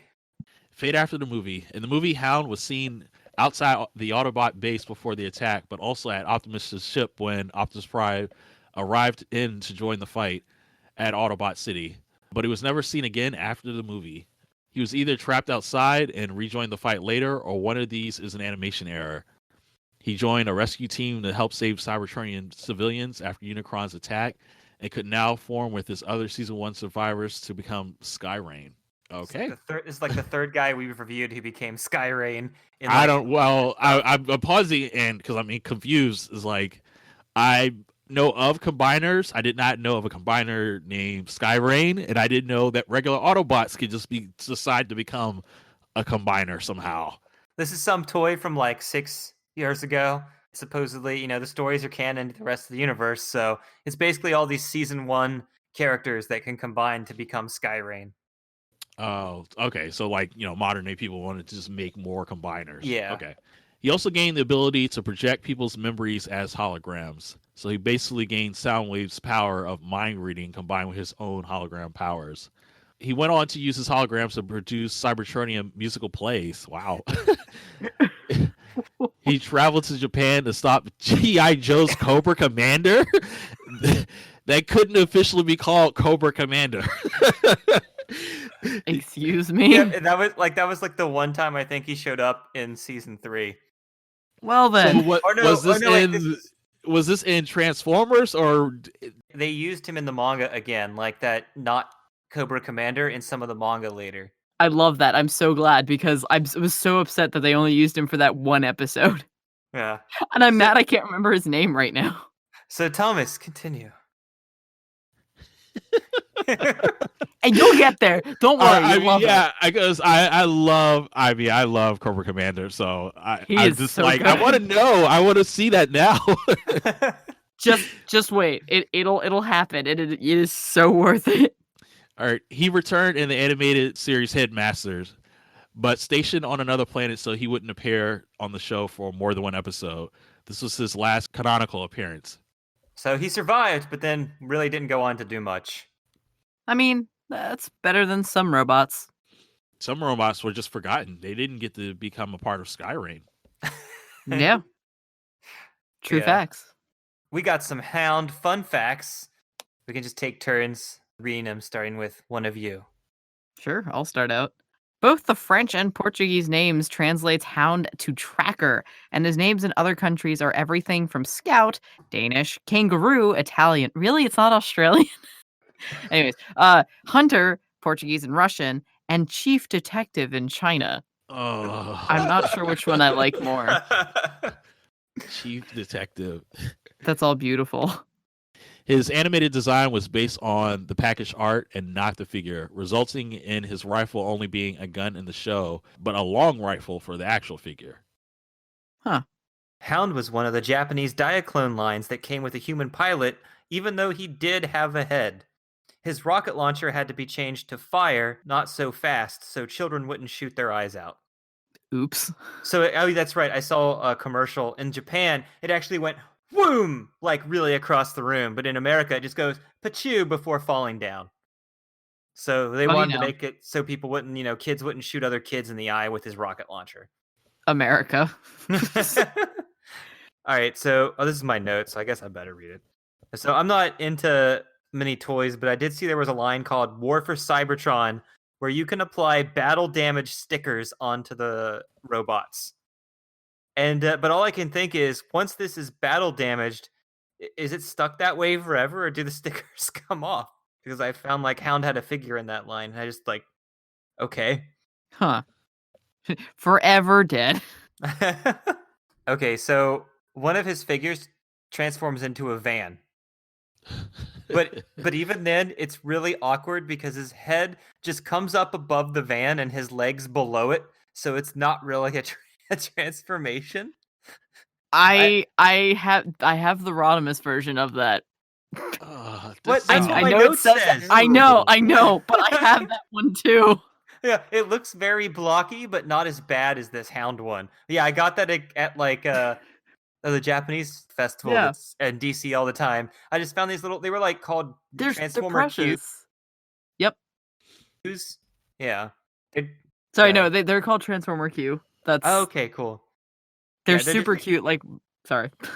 Yeah, just like little blocky ones. When I saw the Rodimus, I was like, I have to get this one. They're just so precious. Like, my friend bought me mine, and I'm just like, I can't decide whether I want him in like in its robot form or in its car form because both of them are just cute. Like, what is this stupid toy? Thomas, you But- want to? That actually just made me think, your description of it just being like a van that sounds like it's just stood up vertically, and then it has legs and a head at the top of it. It kind of just, for whatever reason, it made me think of just an elephant or a rhino just standing up on his hind legs, act like a human in a weird way. You're not There too is far. just a rhino that does that in Beast Wars, and he often, Oh my Rhinox God. often talks. He just stands up on his hind legs and talks as like he's a regular human. Okay, so So I don't. It was just weird that my So- brain just thought of that. so type in Transformers Q toys and go to the images, and you'll see like what I'm talking about. There's actually a bulky Optimus, a bulky Wheeljack, and Bumblebee. There's even a movie Optimus, and I'm like, oh man. Movie Optimus. Yeah, he's designed to look like Optimus from Oh. the live action movie. Oh. I mean, actually, this is a lot different than what I was thinking, because I mean, these look like cars. They're just like on a raised platform and not necessarily. So I thought the van was turned basically like 90 degrees up in the air. So like its trunk would be like on the ground. But these actually look kind of cool. Yeah, they do, but for some reason, Hound just looks really poorly designed.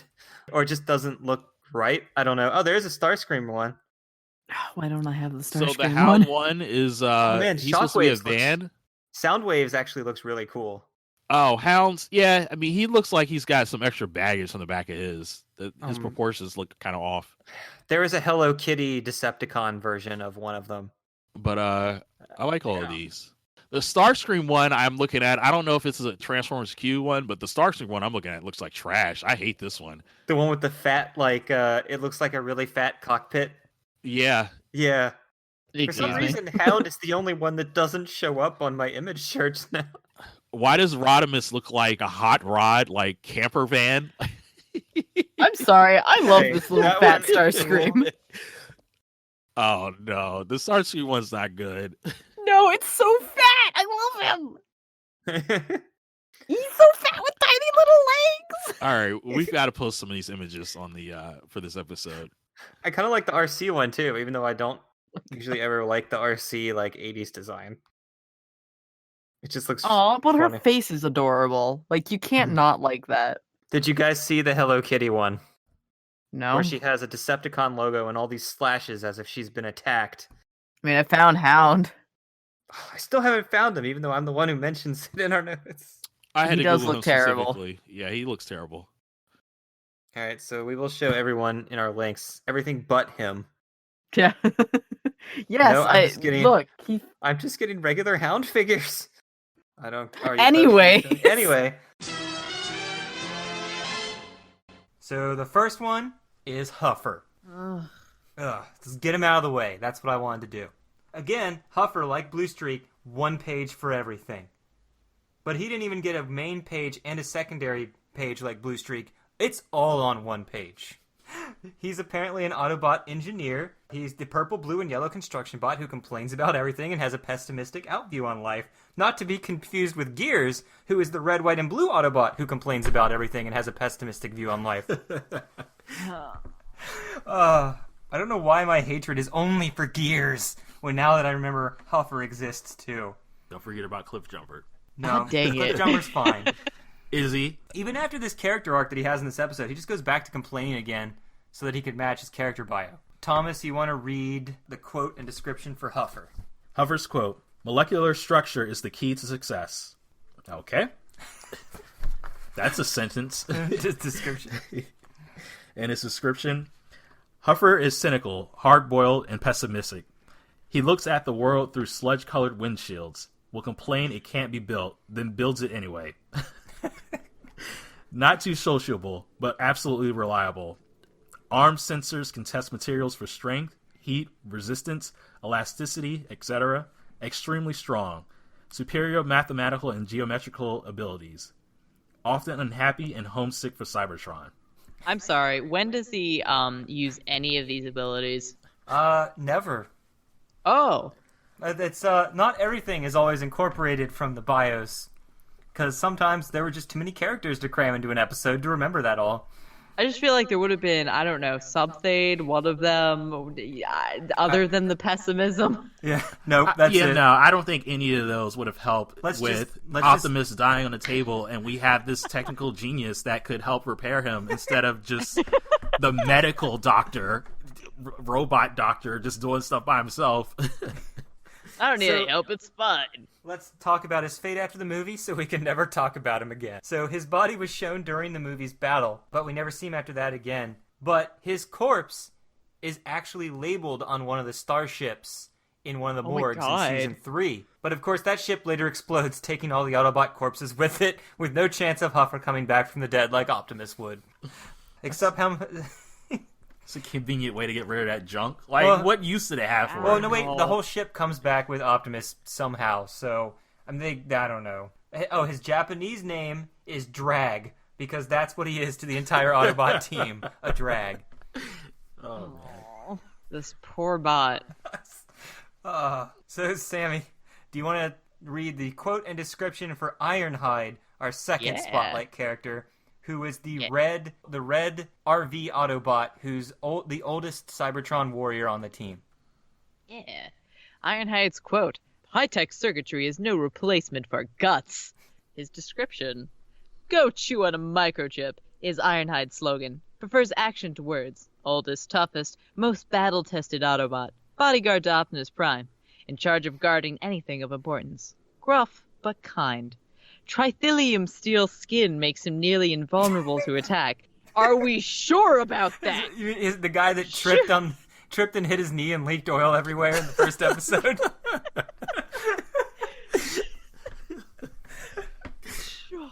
Shoots variety of liquids from super-cooled nitrogen to superheated lead. Has sonar, radar, and radio wave detectors. Slowest and most fragile of the group. Hold on. How is he the most fragile if he has trithelium steel skin? Well, I think they were trying to say that he's slow, but he's near invulnerable, so... No, that's not. It's fragile? no. What they're saying is literally the opposite of what they just said. There's no think explaining that. Fragile emotion. And also bodyguard to Optimus Prime. I've never seen that come up ever. I feel like, aren't we all the bodyguard to Optimus Prime? I don't know. Maybe they mean like second in command kind of thing. Yeah, in the show he is the second in command. Yeah, that's how. I don't think we ever see him actually lead if Optimus is gone, for like the day or whatever. So this just blew my mind when I read his character spotlight, because then I remembered the episode. He shoots super-cooled nitrogen, according to his description, right? In the episode that we just watched, he grabs super-cooled nitrogen from the wall in Shockwave's lab, blows up the wall, and escapes, which he didn't need to do because that was his power. Somewhere along the way of passing notes from here to Japan, something got messed up in the translation, and they didn't know that it was actually supposed to be part of him, so they just added it to the wall. I did definitely notice that. I mean, I guess it did make sense that they could just grab that from the wall. I guess that's something that Shockwave would use to guard the space bridge. Yeah. I just think it's weird. He has so many powers. We saw him use a freeze gun. I think next episode he uses a sticky gun, and he had a water gun in a previous episode. How is he not the ultimate Transformer? Because He he's too keeps fragile. forgetting that he has these powers. So That's the real downfall. So, fun fact, his name comes from the detective show Ironside, and his personality came from the main character on that show, according to the creator. Huh. Did not know that. Also, Ironhide was one of 2 toys that were not from the line in Japan. He came from another line where humans drove the cars. So when it came to America, they took the human out, and everybody got a sticker of Ironhide's face that they put on the glass windshield when he transformed. I am not even kidding. Huh. So, Him and Ratchet were the only 2 that were released like this. to get a sticker? Yeah.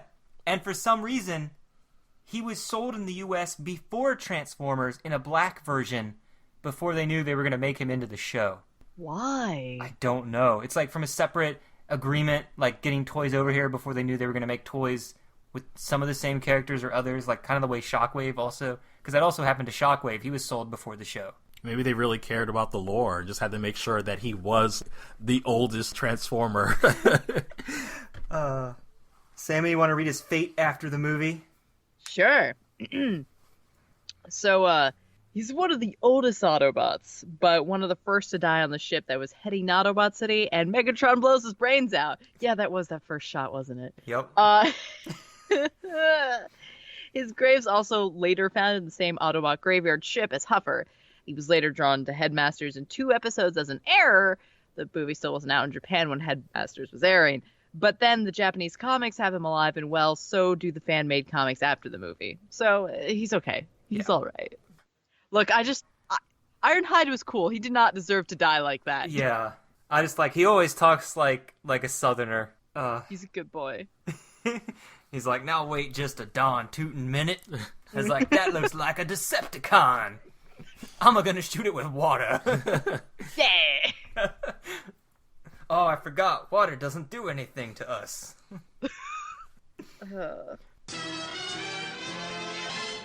Charlie, would you like to read our character spotlight for this episode?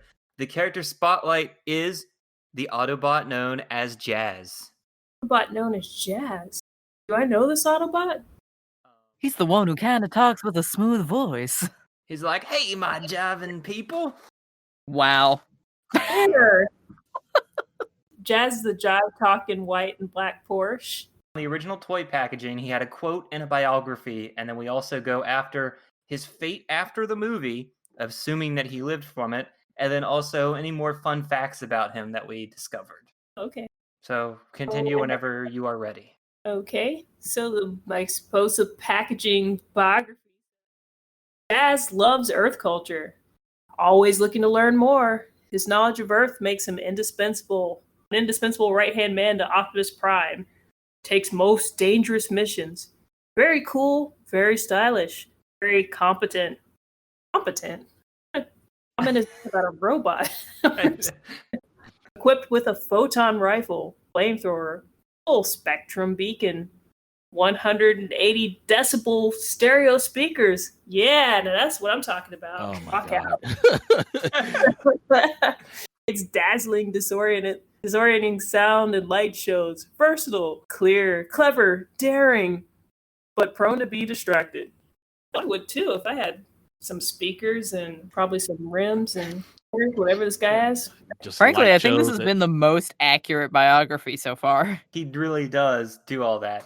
Yeah. I mean, isn't he the one that break dances in the later episodes anyway? Yeah. Oh God! But with style, don't bother doing it. Yeah, even that just fits too. Like, yeah, they got that pretty accurate, or decided it was appropriate for the cartoon. So let's see his fate after the movie.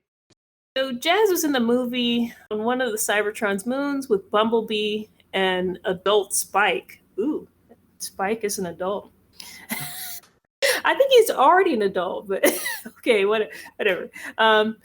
Initially thought killed when Unicron ate the moon, being processed inside Unicron, and the other characters saved him before he could be melted. Then participated in the Galactic Olympics.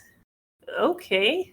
And continued to fight in Headmasters and actually showed up in many episodes. What? The Headmasters is a Japanese sequel to Transformers Season 3, and he is actually one of the few Season 1 Autobots that shows up from time to time. Okay, but that is not that can be confusing. That's just another show. You need to explain what the Galactic Olympics are. Yeah, what are that's That what I was was too much. I think it's just a random G3 episode, I think. Or it Are might there be- other aliens? Like do the Cybertronians meet other aliens? Are humans aware of other aliens? I have no idea. It depends on whatever continuity you're in. Who knows? Wait a minute. Is he participating as a robot or a car? I you know what? I didn't go into too much depth. I was just seeing if he lived, and then You just skip right over the Galactic Olympics part, Sean. That's what you did. I am so confused. But have you seen the movie, Charlie? The old school Transformers movie, like the Yes. yeah, I don't remember the Olympics though. Oh no, I was just saying because Spike is an adult at that point and is married and has a kid in that future. That was him as a kid. I didn't pay attention to the kid. I thought it was the same guy. I thought it was a dad and son. I can't remember who the kid was. I have to go back and watch that. But Did they turn him into a motorcycle? Was he a motorcycle yet in that movie? Oh, he does Daniel become a is. motorcycle, just like they said in this episode. I thought it was Daniel, not Spike. Yeah, well, the Spike is on the moon. You think he dies with Bumblebee and Jazz. in No, the no, very I mean beginning. I mean the motorcycle bit. Yeah, Does somebody actually get turned into a motorcycle? Yeah, I thought it was wears Daniel. that outfit, and he becomes Yeah. like a motorcycle to get away from Cyclonus Yeah. or somebody. or Yeah, Surge. because Rodimus is like, hey, you just gotta think about transforming and you'll transform. And he's like, I'm trying. And then eventually does. Wait, Turns this into a car, happens though. in He's the not a movie? motorcycle. No, he turns Yeah. into a car, and then it goes, dare to be. No, I'm just kidding. I don't. Yeah, I it's mean, not- yeah. who knows? Anyways, we ain't talking about the movie. Well, we are talking about the movie. Anyway, but like, so after the Olympics, okay. I can't read this next part. There's some weird stuff in here. so, We'll try. okay, so okay, yeah. Last animated appearance, typos everywhere. Sorry, I was trying to get this done at the last minute. according to a Okay. back-end story, I guess. What? Yeah, Sorry. read back- Okay. So sorry. I'll just word it. His last canon appearance after Headmasters is a pack-in story with some action figures that say 15 years later he's still fighting with Grimlock and Bumblebee, and they're fighting against another returned Starscream Starscream's a good boy, and he doesn't deserve to die. because he keeps coming back. Yes. And apparently he vengeance no bound. possesses an angel from Evangelion with his ghost form in this random crossover I just discovered actually. You know what? exists. I'm stoked for it. And by crossover, I mean a paragraph of text 4 times, and that's all it is. I'm just Oh. like, okay, I guess that's a crossover. Thanks. I was like, what's the point if it's just going to be this small text story like this? Yeah, it's a little weird. So, anyway, that was Jazz. Do you guys like Jazz, the character in the actual show? Yeah, I mean, he's pretty cool. He's jiving. Mm-hmm. I don't. I Again. feel like there's not a whole lot of him in these first 15 episodes. Yeah, I doesn't feel like really- he's definitely more prominent in season 2 for some reason. Yeah, he doesn't really stand out to me. Having not watched pretty much all of G1, I at least know about breakdancing part. Like I've seen that a lot. I seem to remember that from my childhood, but I haven't in these first few episodes. Season 1 now, I haven't seen it. So yeah. There's also like a part where they're setting themselves on the beach a lot, and I was expecting to see that, but I haven't seen them do that yet either. So I will start with this Jazz fact, and we can see if we want to cut it or not. Because when the Oh. Power of the Prime's Jazz figure was released a few years ago, there were 4 letters that were only millimeters tall under the Autobot symbol. People assumed they were Cybertronian because it was small, but after they compared lots of pictures from other people who bought it, it actually said MAGA under it from the Trump campaign. When it was brought to Hasbro's attention, they discovered that it was inserted by a vendor without their authorization, and they were addressing the vendor and apologized to everyone offended because they do not intend for their toys to carry political messages. That's That's weird. awkward. Yeah. that's I would be strange. freaking pissed for anyone that does something like that to my product if I was like Hasbro. Yeah, I feel like the bigger corporations, they try to, the ones that care about selling stuff and not being in the middle of boycotts and all that kind of stuff, they try to stay away from politics 100%. And then for just some random vendor, I guess they were the people who printed the packaging or something. Yeah, I would fire that person if you'd find out who that Yeah, was. I'm sure that if they weren't being sued, they're definitely not being worked with again. And that's like the actions of one individual causing possible dropping a major company not working for your company anymore because of one person. Oh, well, that happens a lot. So, but anyway, Sammy, you want to read the next fun fact? Yeah. So his original design is based on a Martini racing Porsche, the same one that won the first circuit of the 1976 World Championship for Maques? The Mugello Cup. Okay. Yeah, I have no idea why it's worded that way either. So, Well, I just I don't know how to pronounce these names, so sorry I butchered them. I see it's a Capello mug. Sorry. Yeah. Though that was a quality joke for a Transformers episode. Though his sticker was purposely misspelled as Martini with 2 eyes to avoid copyrights. That's all it takes, is just a typo. Yes. All right, Thomas, next one. His original figure, though also available in stores in 1984, in 1985, he was only available as a mail-in order for Cookie Crisp cereal. A PVC figure was also available through Boss Coffee, Japan only, in 2008. So was his face like on billboards with Tommy Lee Jones when they were selling Boss Coffee together? I've actually had Boss Coffee now for the first time when I was in Japan because they make milk teas over there, and they're actually pretty good.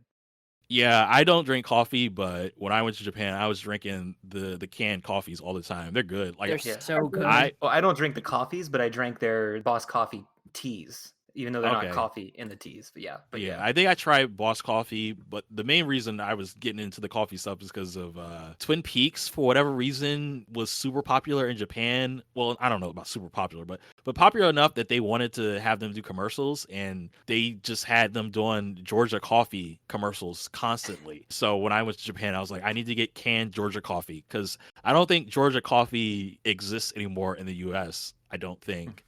I'm not too sure. I'm not a coffee drinker. Well, Thomas, if you like Boss Coffee, they actually sell the Boss Coffee at H Mart or Lotte, but they don't have the Boss Coffee teas. So I was sad about that. They only bring the two main coffee flavors over that they know people will buy. Mm-hmm. Anyway, Charlie, you want to read the next fact? There are two strange variants of Jazz. First is an all-orange Generation 2 design that was scrapped. The second is a fully gold version of Jazz called Meister Gold version in 2002 that was available from eHobby. A gold version, yeah. I just think that's pretty weird for Jazz. Huh. So there's an orange version, and well, it says it was scrapped. So did they? Yeah, there was a lot of Generation 2 designs that didn't make it to actual market, but they have the designs of the art and then sometimes even like prototype figures that were never actually released to market. Oh, interesting. Released after a certain year are now called Autobot Jazz, likely because jazz is a normal word and thus cannot be copyrighted. Oddly, however, a few figures then named him Meister instead of Jazz. I don't know why that happens, because I don't know if Meister's copyrightable. I mean, and then because wouldn't it need to be Autobot Meister for it to be copyrightable? I mean, that is just a regular word, right? Yeah. And one thing that's hilarious is there were Jazz rubber figures that were sold with candies, and I think a few other ones were. But he himself is not candy. He's just made of rubber. Don't eat him. Oh, you get a rubber figure and some candy. Yeah. Sammy, you want to finish off with an alternate name that he had in two places? So his Italian name is Tiger. He is also called Marshall in the Hong Kong English dub of Headmasters because everybody's dub name is ridiculous. And when I mean ridiculous, they're just actually normal names. But, you know, I don't want normal names on my robots. But yeah, that's our character spotlight, and that is basically our episode. Unless someone wants to talk more about Jazz. Yeah, let's talk about Jazz by way of the Galactic Olympics. So let's really go into that, Sean. We got Mirage. His saying on the back. The quote-unquote main character of episode 3. Yes, the first person to get a main character. He actually has a character arc, which is something we will only see from time to time. Well, Starscream had a character arc of sorts where he's like, your time's coming, Megatron. It's almost over. I'm going to take over. And next episode, I'm going to take over. The fourth time, he finally does it. And he changes from ambitious second in command to sniveling toad who's begging for life. That's an arc, right? It's inverse, but it's an arc. and he shot at Mirage because his heart was in the right place, right? Yeah. Okay, so Mirage's saying is, "Who and what I am, I hide from the enemy." His description is, Mirage is not thrilled about being an Autobot freedom fighter. He prefers hunting turbo foxes on Cybertron with his high-priced friends. Effective fighter, more effective intelligence gatherer. He has an electric disruptor that can cast illusions, altering his physical placement and appearance for up to 6 minutes. Expert marksman with armor-piercing rocket dart hunting rifle. Rocket dart? Unsure of the Autobot cause, can't be fully trusted. What? They're not? Wow. So that actually will come into play in a future episode, but I'll talk about it then when it occurs. Yeah, okay. Because I think I have a feeling of what you're hinting at a little bit. In which he'll become a main character again. I'm sure. Because he might be the only one with 2 main character entries on this list. A quick information about his toy is his toy was made to be put in Optimus Prime's trailer with a little hatch that you could shoot him out of the trailer, which I find hilarious. Him and one other figure could do that. Roller. So, Mirage is actually a Formula One race car model that actually existed in the real world. Oh, so that's what it's for. I do recall, you know, like an actual, like, top of the line, like, race car rolling around with the Autobots. I wasn't sure who that was. But it actually has references to stuff in the real world. I looked these up here, and it says Liger on the back of his car, which is a real racing company. Second is Klein's, which is a parody of a French cigarette company, because, you know, kids need to know stuff like that.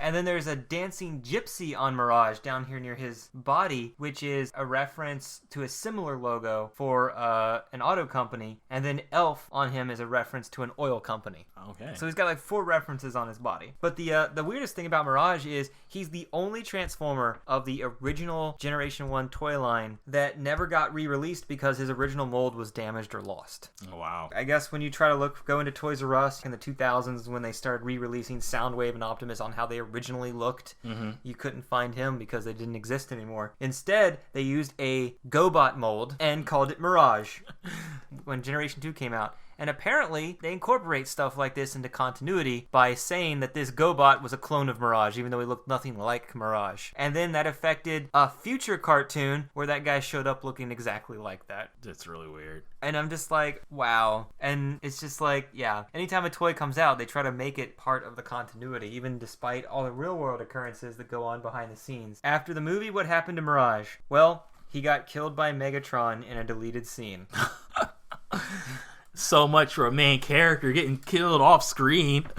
Yeah, they were actually storyboards that show him getting destroyed, but this can't be used as proof of canon again, but we can just assume he died based on him not showing up again. However, he does show up in the Japanese Headmasters cartoon in one episode without any dialogue, but you can just rack this up to animation error. Probably should, and you shouldn't really count stuff like that as continuity. But yeah, and he also appears in the Japanese manga, but since those take place pre-movie, those don't count. All right. Nate, what are your final thoughts on that trilogy? This is good, huh? Definitely thought that was a good start, a good introduction to the series. Today's character is the final character for all the Generation 1s, Optimus Prime. I want to read this here. His quote, what you've known to be associated with him, I can already see, freedom is the right of all sentient beings. And the description on his first action figure, Optimus Prime is the largest, strongest, and wisest of all Autobots. Feels his role is the protection of all life, including Earth life. Fights unceasingly to defeat the Decepticons. Splits into 3 autonomous modules, Optimus Prime, the brain center known as the Commander. Roller, the Autobot scout car, a spy who operates up to 1,200 miles away. And Autobot headquarters, the combat deck equipped with a versatile mechanical artillery robot. Injury to one module is felt by the other 2.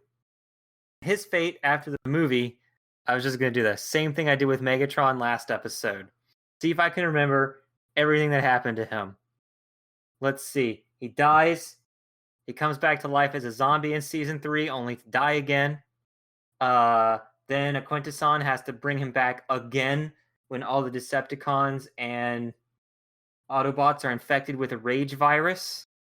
Then in the Japanese show, he dies again.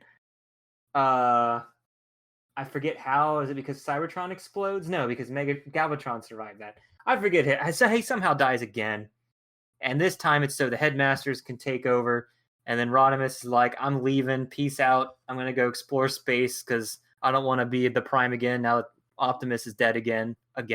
And then for some reason, Optimus shows up, but it's not Optimus and Master Force. It's like, it's unexplainable for a long time. And they're like, oh yeah, it was add-on to Optimus that somehow gained its own sentient life force through whatever the plot was for Master Force.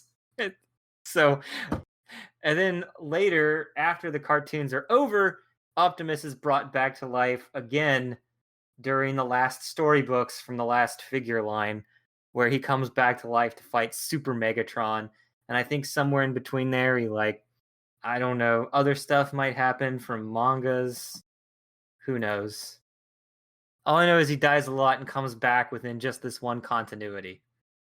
And a fun fact for you, Thomas, for Beast Wars, according to the Beast Wars TV show, after the war, the showrunners originally written Optimus had become a space explorer after the end of the war, but of course they never had a place to actually put that in the show itself. So Optimus wasn't their dad? No. Wasn't the dad of the Beast Wars guys? The Beast Wars beasts?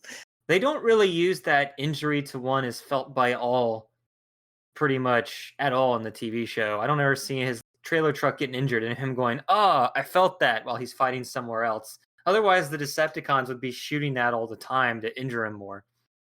Well, yeah, I was gonna say they don't really shoot at it that much anyway, and when they do, they miss half the time, like in this episode. Yeah.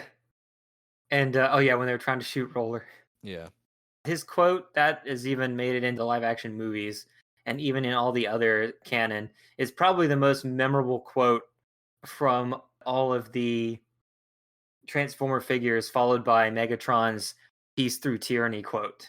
You think of Optimus's death, rebirth, death, rebirth, death, rebirth, death, rebirth in the Generation 1 continuity.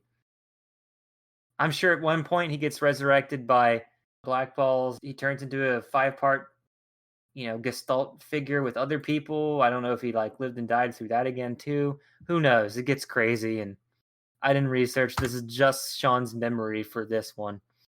very comic booky, Yes. where they can't commit to actually killing off Prime. Oh my god, That's Prime what I like. characters. That's why I like. I remember talking to my sister. She played Kingdom Hearts 3 a few months when it came out, and I was like, "Oh yeah, all those people are dead." And she's like, "Sean, nobody dies in Kingdom Hearts." Nobody. I'm like, "What?" It's like they all come back somehow.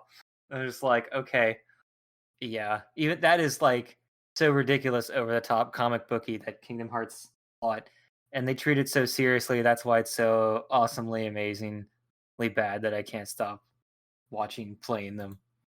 But who wants to take some Optimus Prime fun facts? You guys want to alternate between the paragraphs I've written here? Sure. All right, Let's let's see. learn about Optimus Prime. Denny O'Neil named Optimus Prime before Bob Budiansky, I screwed up his name, took over. Budiansky. How do you pronounce that, Sean? I think it's Budiansky or Budiansky. I always need to check too. Optimus is Latin for best, whereas the Pax in Orion Pax is Latin for peace. And I'm not sure that I said that right. That might be Pa. It's Orion Pax. That's who Optimus was before he became Optimus. Okay. He was this other machine man before he got restructured. So, Thomas. In Japan, his name is Convoy because in the original Diaclone toy line, he was called Battle Convoy. So Convoy was retained in the Transformers line. It wasn't until the first live-action Transformers movie that he was named Optimus Prime in Japan, in the movie's Japanese dub, and on action figures. You guys want to alternate? So in Japan, Optimus would normally say, "I have a good idea." That continues into other continuity versions of Japanese Optimus. And what a great catchphrase. They'll just put it over one of his other dialogue lines, I'm assuming. In 1985, an Optimus Prime with Pepsi on his tractor trailer was released. It would be the last time. In 2007, a new version was released that allowed Optimus's trailer to hold your own Pepsi bottle. And this isn't the end of other company crossovers. There's also an Optimus that turns into a Nike shoe, also from 2007. One where his trailer turns into an iPod speaker. 3 different versions of that across 2007 and 2008. And he's even been an official company's watch and cell phone. And then there's also that PlayStation version I remember I mentioned before where he's a PlayStation and Megatron's a Genesis. The Pepsi one is hilarious because it's just a sticker of Pepsi on the already existing mold of Optimus in the 80s, right? Sweet. But the 2007 one, you basically put the Pepsi down vertically and it sits on as a scoop area thing that holds Pepsi bottles. It's hilarious. Wow. So you could use it to hold any bottle, actually, just to rest somewhere. Originally, Optimus's designer was falling behind, so other Takara designers came in to finish the design, where in the Diaclone line, he looks almost exactly the same as he does in the Transformers figures, though he had 2 blue fists that attached to his windows. These windows originally being designed to fit human figures inside before that idea was abandoned before production. His gun was designed oddly so that when on his arm, he cannot lift it to point the gun straight ahead. Sad. Yeah, and I don't think it's exactly the same, but when I looked at the image, I was like, I can't see anything different between the pre one and then the actual Transformers release one, and they're probably all minute details that are like 8 paragraphs long. But I'm like, you know what? If it's not that obvious, kind of like it looks similar enough.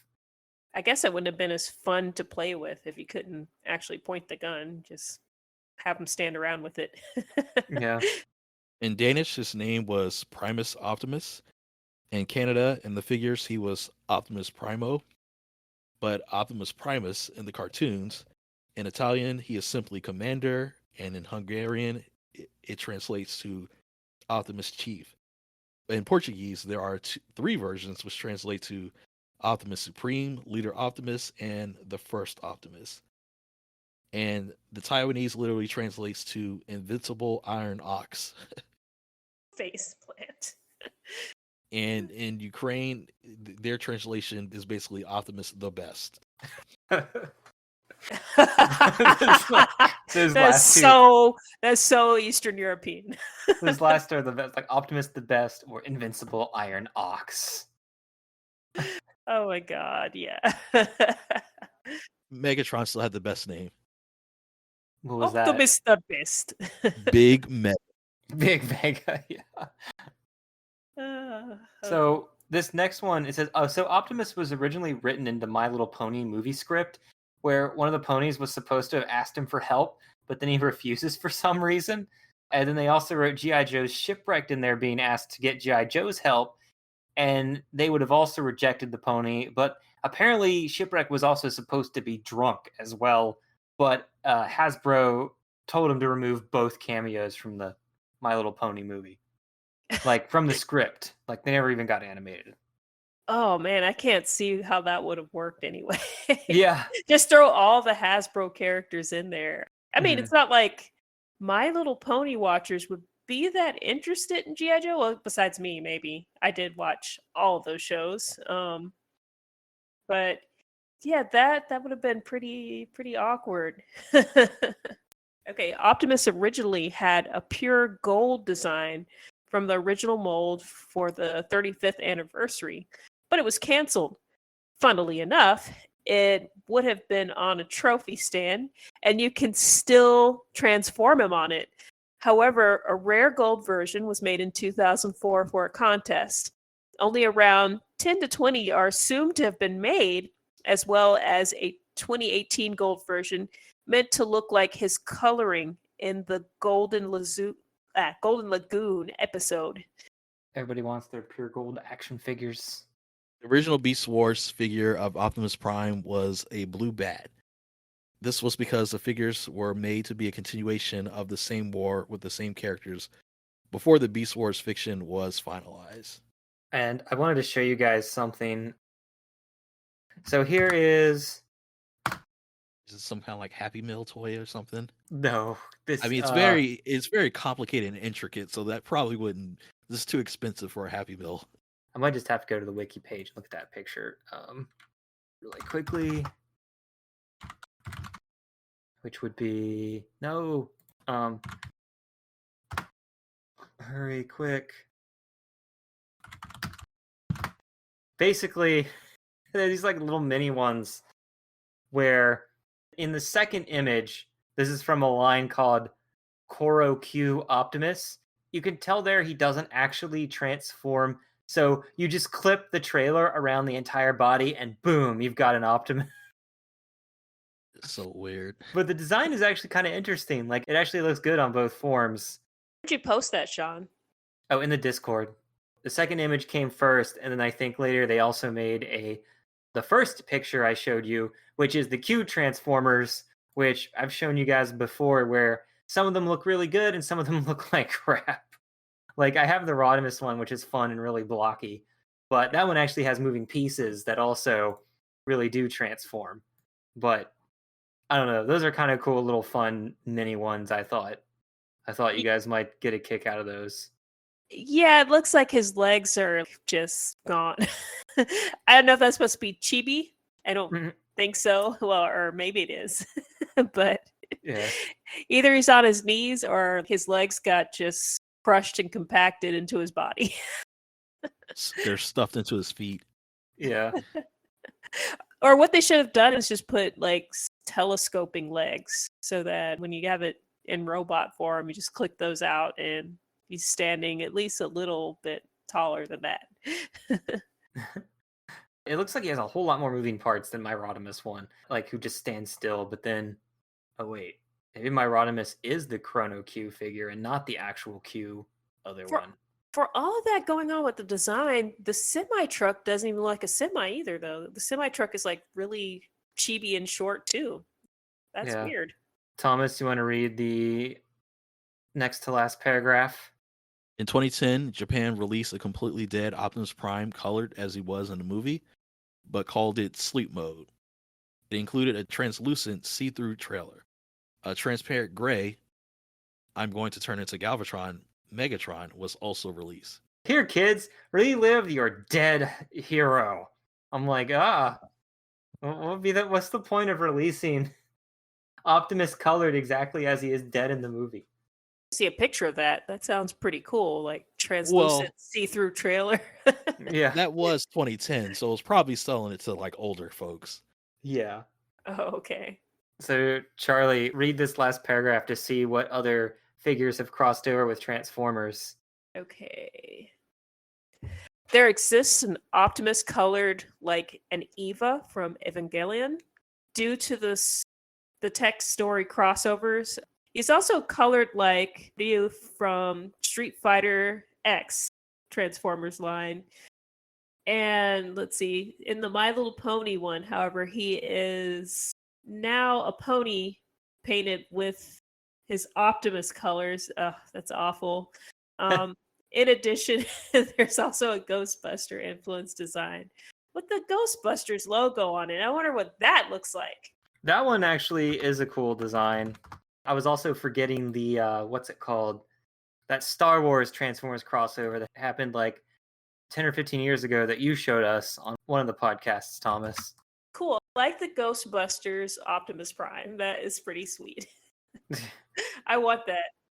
Use Dead Optimus to go with the Optimus one, and he could be like, hunting himself for original Optimus. Oh god. Sleep mode. I want to see it. Here's Optimus Pony. Even has an Autobot symbol on his booty. The tail is a different color than the mane. That's one of those modern ponies too. It's not quite like I was hoping for one of those traditional My Little Ponies. That's more like the new ponies that are less cute, more parody ponies. Yeah. The Optimus Prime one is where he's the Ghostbusters. The design of the trailer is pretty cool, but I think it's from the comic book. Or maybe they made the toy first and then put it in the oh my god, it comes with a Slimer. Yeah, I like that. The Slimer actually attaches to him. And that was actually pretty cool. Oh god, he's got a giant big trap that he can fit in his Optimus hands for hunting bigger ghosts. Right. The Ghostbusters should have got his help from the beginning. But here you go. Here is Dead Optimus, aka Sleep Mode Optimus. Because he's going to come back, so now technically he's not dead. Right? That's kind of cool. Yeah, I like it. It looks cool. Clear or translucent trailer isn't doing what I thought it was going to do for me, though. That just doesn't match. It's the wrong color of gray. They should have made it like a smoke clear gray, I think. Yeah, if they're going to do that translucent thing, then they should just made all of it like... Yeah, or make all of it. Kind of like ethereal, kind of like Optimus half existing, fading away kind of thing. Yeah. Mm-hmm. But otherwise, if they're going to be like the movie, then he should just be all gray. This is a much bigger image. If you click on the picture itself, you can see much more on what it looks like inside of him, as well as all his items. Yeah, it's cool. It definitely is an interesting concept. Yeah, that's it for Optimus. I think he's got a whole 80 pages of merchandise that I'm like, yeah, I'm not looking through this. I just thought it was interesting how there's a lot of crossover stuff being made lately. I mean, I knew they were doing a lot with the comics the last 6-7 years. I didn't realize they were also making crossover figures other than that one Star Wars one. So that's it, guys. We've actually through the course of this podcast, gone through every single character introduced in season 1 of the Transformers in the cartoon, even doing character quotes and descriptions for characters that are in season 1 but whose figures weren't released until 1985, like the Insecticons and the Constructicons. Any last words on Optimus Prime? I mean, one day I feel like we should do a whole episode of just Optimus Prime or Megatron or both. I have a question about the hat you were talking about earlier. Now, was this a normal baseball cap, or was this more like one of those Ash Ketchum like beer hats or something? Oh no, this is the way he's designed by the animation studio. Okay. He looks like he's wearing a baseball cap, like A helmet, a hat. baseball helmet, like a baseball helmet, and I'm kind of okay. like, why didn't they ever make something like that? I'm pretty sure I would have loved that as a kid. So next up, we have character spotlight, Prowl. Prowl is the police car with the double-mounted missile launcher on his shoulders. Blue Streak also looks like him. Why is that? There's 2 police Autobots. I don't think Blue Streak is actually a police car. He just has the same model design. Oh, okay. We did do Blue Streak way early on in our podcast as his own figure. Is he a race car, or he's just like a supercar kind of looking thing? I don't know. But if you look up, Charlie, if you type in Prowl Transformers in the Google search, you will be able to see a picture of Prowl. He's got the 2 red, like, little mini horns on his faceplate, not to be confused with the red horns on Cliffjumper, who is all red. That's weird. I typed that in, and it said no results. What? Prowl Transformers? Yeah, I don't know why. That's because that's what it would tell me. There we go. I don't know why it didn't come up before. It's weird. Oh, Prowl also has the red horn things. He and Blue Streak both have them. So I guess Cliffjumper also has the red horns. Well, no, his are actual horns coming out the side of his head. Prowl's just has on his faceplate little horn-like wings that are on his forehead. So the wings do have kind of a horned tip on them, each of them. Mm-hmm. Why does he have wings anyway? Well, they're car doors is what they are. They're like shoulder pauldrons. They have actual handles on them for the car doors. Opening the door. Yeah. So who would like to read the quote and description of Prowl's original toy BIOS? I'll pick it up. Okay. So his toy quote was, "Logic is the ultimate weapon." In his description, Prowl will keep at a task for as long as it takes. Strives to find reason and logic in everything. A listener, not a talker. Has the most sophisticated logic center of all Autobots. Able to analyze and advise on complex situations almost instantaneously. Fires wire-guided missiles and high corrosive acid pellets. The unexpected can often scramble his circuits. You remember when we read that children's book where the Decepticons had a construction company and they were actually going to kidnap like 96 buildings across the world and take them hostage? And when they're looking at that map, Prowl is like, can't comprehend the Decepticons being deceptive, and it scrambles his circuits, and there's this giant long sentence of him going rah rah rah rah rah because his circuits are scrambled because he couldn't comprehend what was happening. Mm-hmm. I'm like, they must have gotten this from this description. I had never realized that. That's why he did that when I was a kid, and I was like, what is this? Maybe if I'd only bought the toys like the show told me to. I mean, how does he not comprehend the Decepticons being deceptive? Logic is the ultimate weapon. Do you think that is him in the show, his description? When I was reading, I was just thinking, it was like, you know what? I don't really recall a lot of Prowl talking and like taking prominent, like, I don't know, roles in different episodes, in multiple or in a lot of different episodes. So I guess that part maybe is true. Do they just take artistic liberties here since he doesn't actually have any lines most times? Or... Yeah, I do remember Blue Streak showing up a lot because I do remember him and Prowl being prominent in the Chip episode where he takes over like one of their bodies because the guy can't function or something. but that's the last time I ever really see them, being in your face. Like all the other time, they're just in the background or fighting with everybody else. Yeah, so the other part of his character description is definitely false. Where, well, maybe he is able to analyze and advise on the situations, but he never actually does that in the show. He never uses that ability. Yeah, it feels like Prowl would be Optimus's right-hand man, because we definitely see that Megatron has Starscream as second in command, and Soundwave is his, I don't know, combat advisor or other second in command some way. But the Autobots don't actually have a chain of command. They just have Optimus, and that's it. Yeah, that's the way it seems. Is if Optimus goes down, there is nobody who's going to take up the mantle and like lead them. They have nothing like that. Shockwave has shown that multiple times that he'd be in charge, or Megatron would put him in charge if he weren't around. And then Starscream was just there. He would try to take over, but Starscream has his defined role that he fulfills. Well, you remember there's the one episode where Optimus is on the operating table and everybody's like losing the morale outside, and all it takes is for Optimus Prime to just show up and be like, "Dudes, I'm alive," and the battle just completely goes in the Autobots' favor to show that Optimus is just this huge rally point. But then when he's gone, the Autobots are effed. Yeah.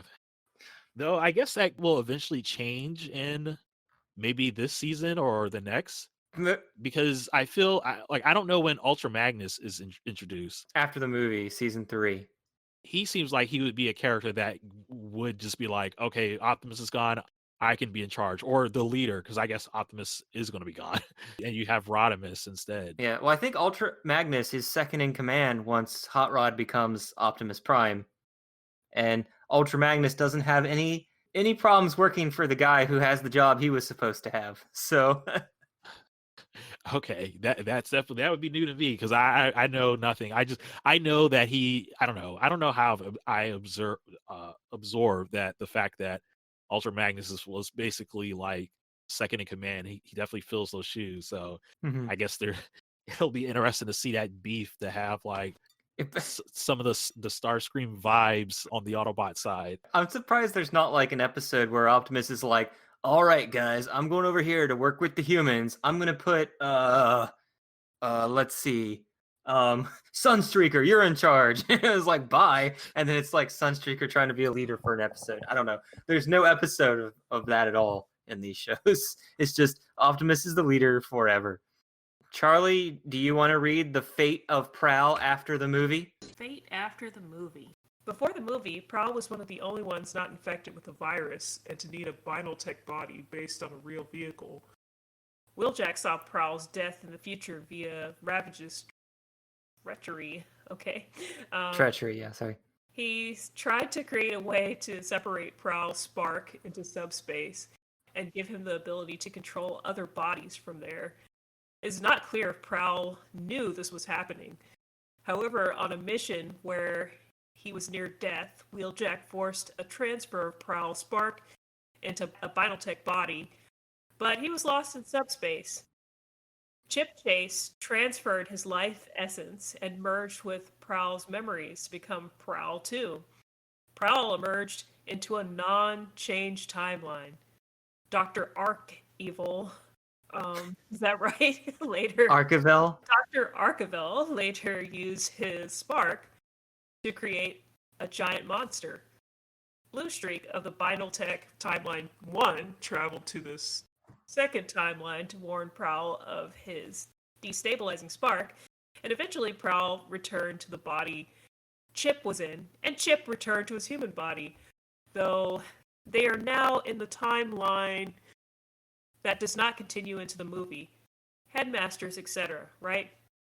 Well, yeah. So it's not clear. It says they are now in the timeline that does not continue into the movie or Headmasters, etc. And I'm like, but then he did end up dying in the movie, so did he return? Is this the one, or did this take place after the movie? I'm so confused. Died in the movie. Because as we'll see, like if you want to continue the next actual sentence for the movie, which you'll see why it doesn't make sense. He is the first dramatic death in the movie. He is shot by a single blast by Scavenger, and smoke flows out of his mouth as his eyes slowly fade away and he falls over dead. In Season 3, Autobot Mausoleum is seen, and Prowl's name is on the cement-looking tombs that are cataloged in many rows and columns. In Headmasters, Prowl is alive. He is stationed on Autobot City on Earth. This is because Japan had not yet seen the movie to know that he had died. But the Battletech story was written after this, and yet still doesn't explain who the Prowl was who died, or how he is alive here.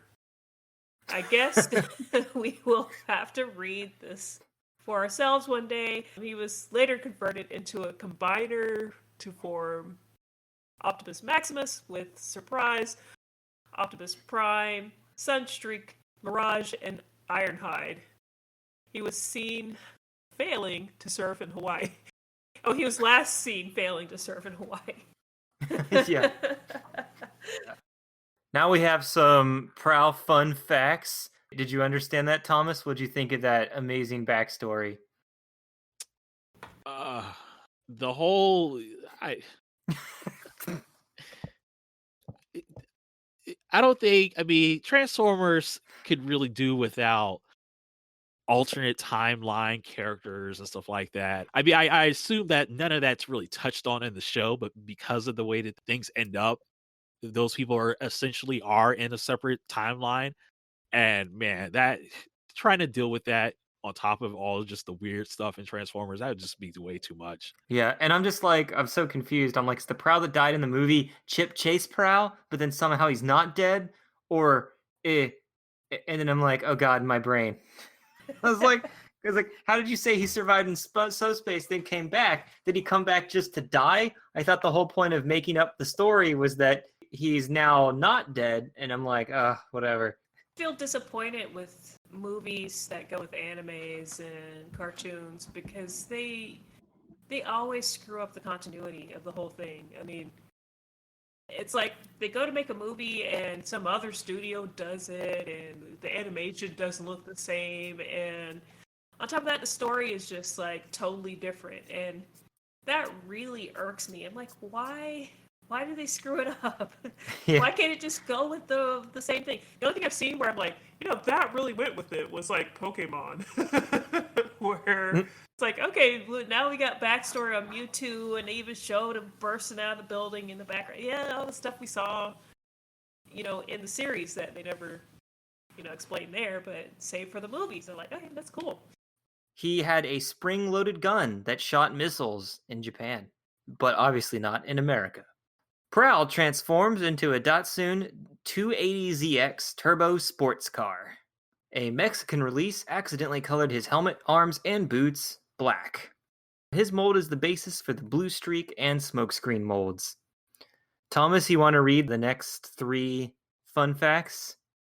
Prowl had a Beast Wars figure, Lion, that combined with Ironhide and Silverbolt to form Magnaboss. Japan would use this design to create Leo Jr. for their figure and character in the Beast Wars 2 show, changing his head and recoloring his robot body, but the Beast stayed the same. Originally in Beast Wars, Cheetor was supposed to be Prowl, and the only evidence in the wild of this is a McDonald's toy where he is now called Panther. More conceptual art showed Prowl was almost a moon buggy for this McDonald's toy line. A moon buggy. The Autobot Tycho racing set used his hit design for their car robots.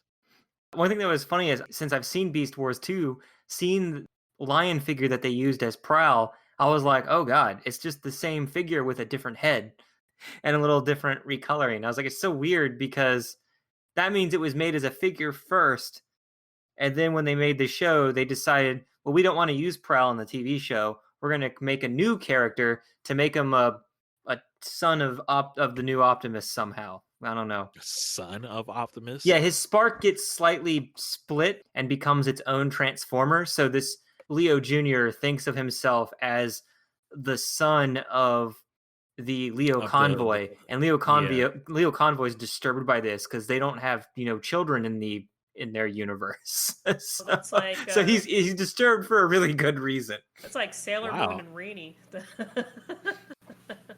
Wow. is Leo Jr. like a chibi version of No. Optimus, or is he just like a regular sized Transformer? No, he's basically, he is slightly smaller. Like his head only goes up to where Optimus's neck begins. But Oh, so he's bigger than Bumblebee at least. yes, but he does form with Silverbolt and no, they have different names. It's an eagle and this other thing to become Magnaboss. So the three of them always need to merge together to become the Magnaboss, which is this combiner to help turn the tide of the battle every episode. Is that the only combiner in the show? No, there's the recolor of King Poseidon from from Master Force shows up in this show. Only now I forget what his name is. Seacons? I don't know.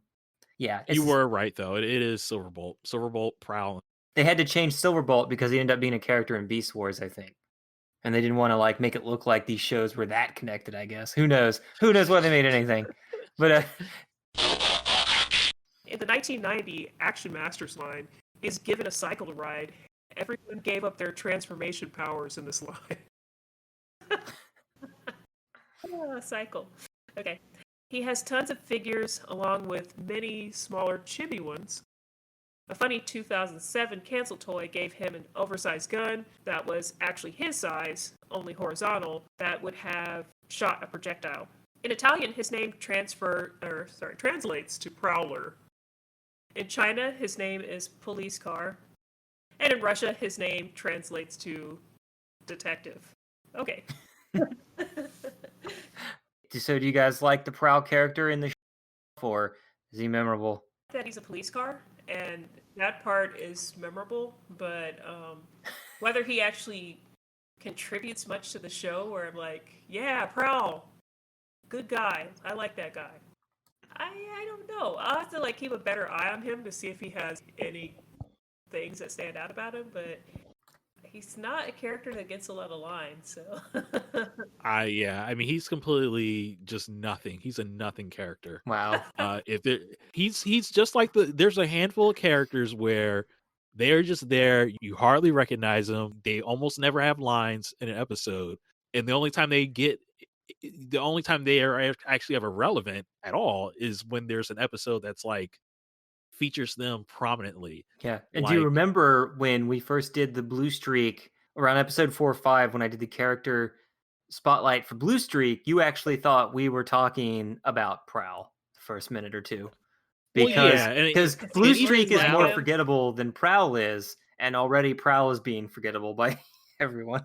And also what really makes me probably what initially had me mixed up, when I hear Blue Streak, that just makes me think of a police car for some reason. Exactly. Like, the lights and stuff like that, like a police car going fast chasing after somebody. That makes more sense. Lights. And he looks like him. So Prowl doesn't make sense. That doesn't mean anything to me as far as police. Well, when cops are going after criminals, aren't they on the prowl? No. Oh, they should have changed the names of those characters, probably. That would make more sense. Who would like to read our quote and description for Ratchet? I will. I like Ratchet. So, Ratchet is the red and white car that turns into an ambulance. His quote is, "You break it, I'll remake it." His description, Ratchet was the best tool and die man on Cybertron. That is a statement. In his workbay, he can make anything from a pin to a missile. Repairs injured Autobots given the right parts. Likes to party. Give back talk, but does any job as well as anyone.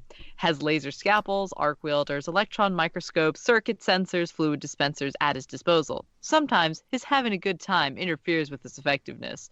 I'm sorry. Likes to party? Where did you? Oh yeah. Likes to one quick party. question. I guess these character descriptions are coming from the toys, the original toys. These were on the back of the original toy. Yeah. Who thought they looked at the ambulance and was like, you know what? That's a guy who likes to party. The ambulance, aka the doctor, aka what? I'm also thinking I'm totally thinking of Transformers Prime Ratchet and like that one trying to party, which is absolutely hysterical to me. What was his name? His voice actor? Oh, Jeffrey Combs. Yes, Jeffrey Combs is so good. Yes. Agreed.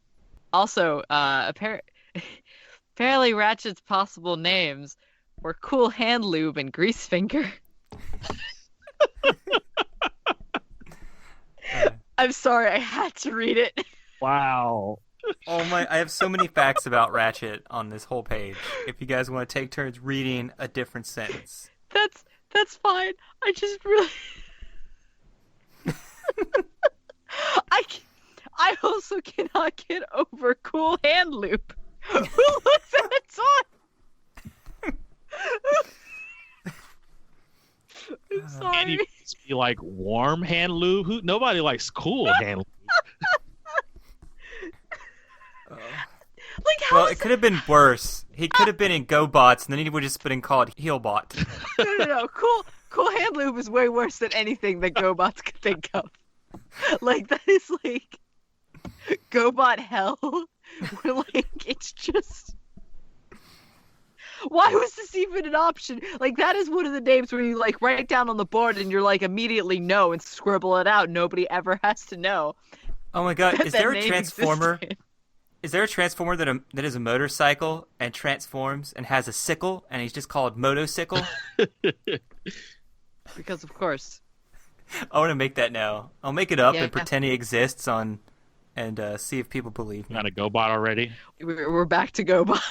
No, we're not. I was making up something for I mean- Transformers. Come on. Oh, So what? You but want, yeah. So what? I was gonna say, Sammy, read what his name, how he got his real name. So Bob Budiansky eventually named him after Nurse Ratchet from One Flew Over the Cuckoo's Nest, which that's actually really cool. I like One Flew Over the Cuckoo's Nest. The movie's great too. And in the original notes for his character creation, there are references to Ratchet referred to as a her. However, no female Transformers appeared in season 1.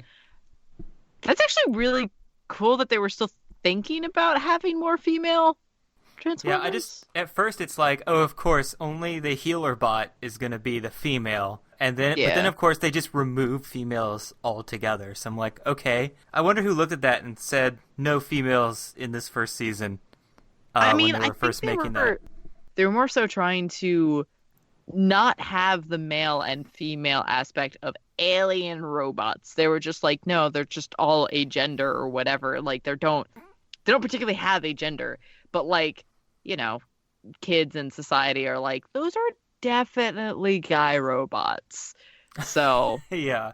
that didn't really work out as planned. It didn't help that they had no females voicing any of the robots to have that distinction. Yeah. Like, you didn't just have a random Transformer being voiced by female to give the impression that, oh, these can sound like anyone because they're not male or female. Exactly. And there was definitely, like, in the 80s, there were a bunch of really good female voice actors that could have filled in roles. So it's kind of like, that seems like a wasted opportunity. Thomas, you want to read some more fun facts about Ratchet? Looking at Ratchet's figure is weird. He turns into a mini base with 2 guns in it. Also, he had no head, since his form was from a different line where human drivers were placed inside. So he was given a sticker of his face to put on his windshield. Oh, man. That's great. Due to the inability to copyright the word Ratchet, he also appears as Autobot Ratchet.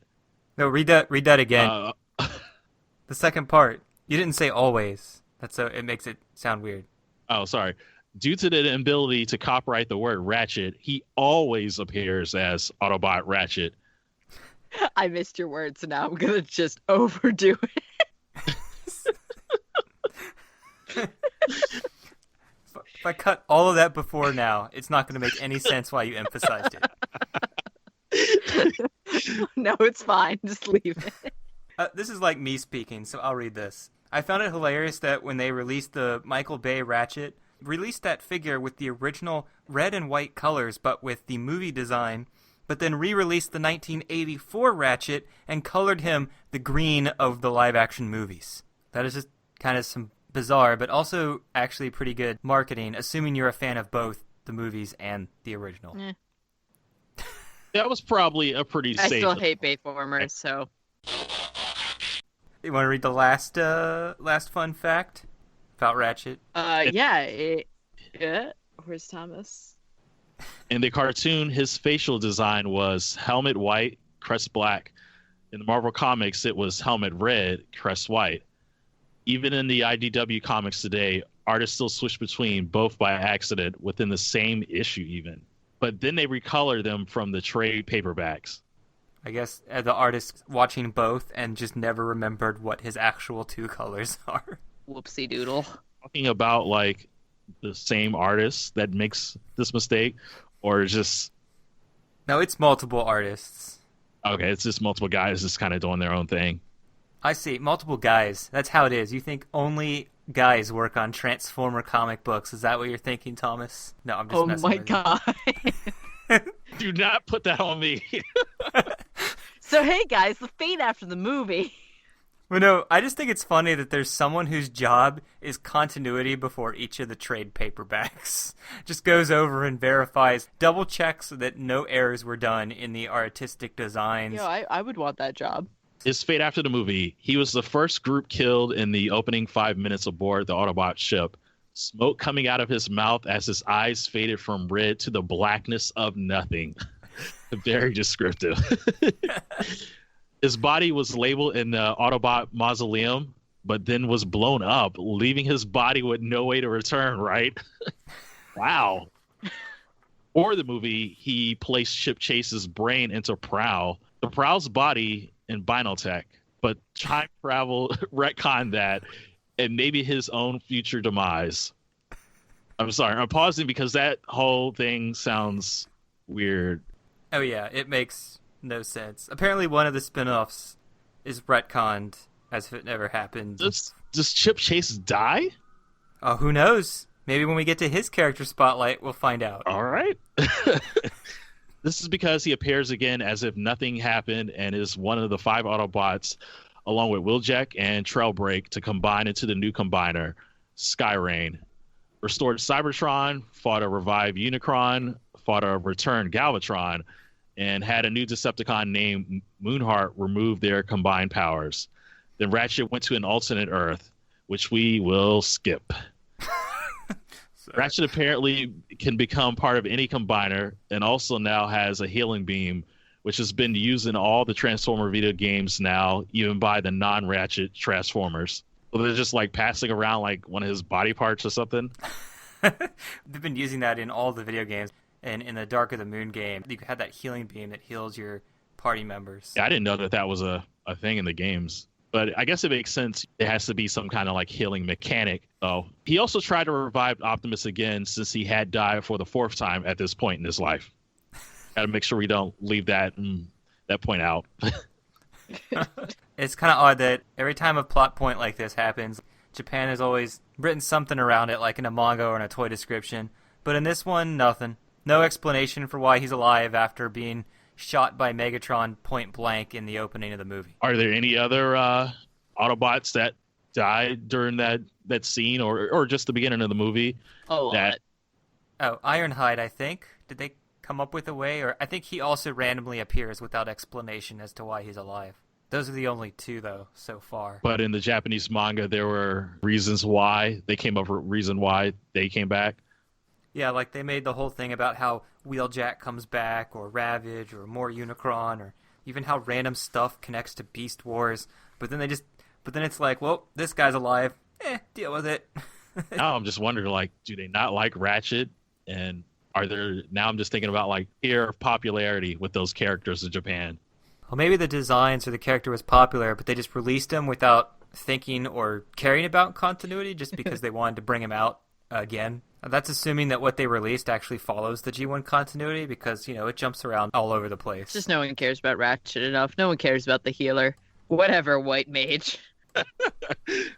So, here's the thing that's funny. I remember reading the comic books, and in the first issues, Ratchet is the only survivor. The Autobots and Decepticons have had a giant war, and they're all injured.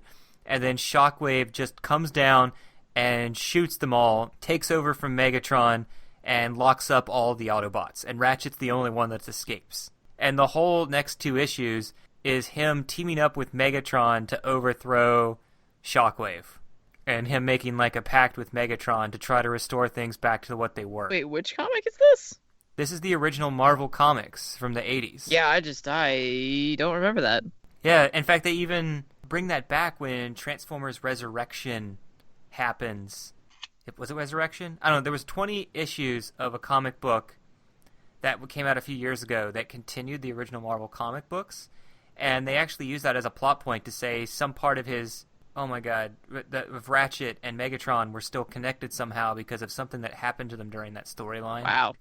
Or did they merged in a portal? Maybe that was a different storyline? Oh my god, now I'm, too many Transformers, my brain's on overload. It's all good. It's a lot. The comics are just its own continuity of strangeness.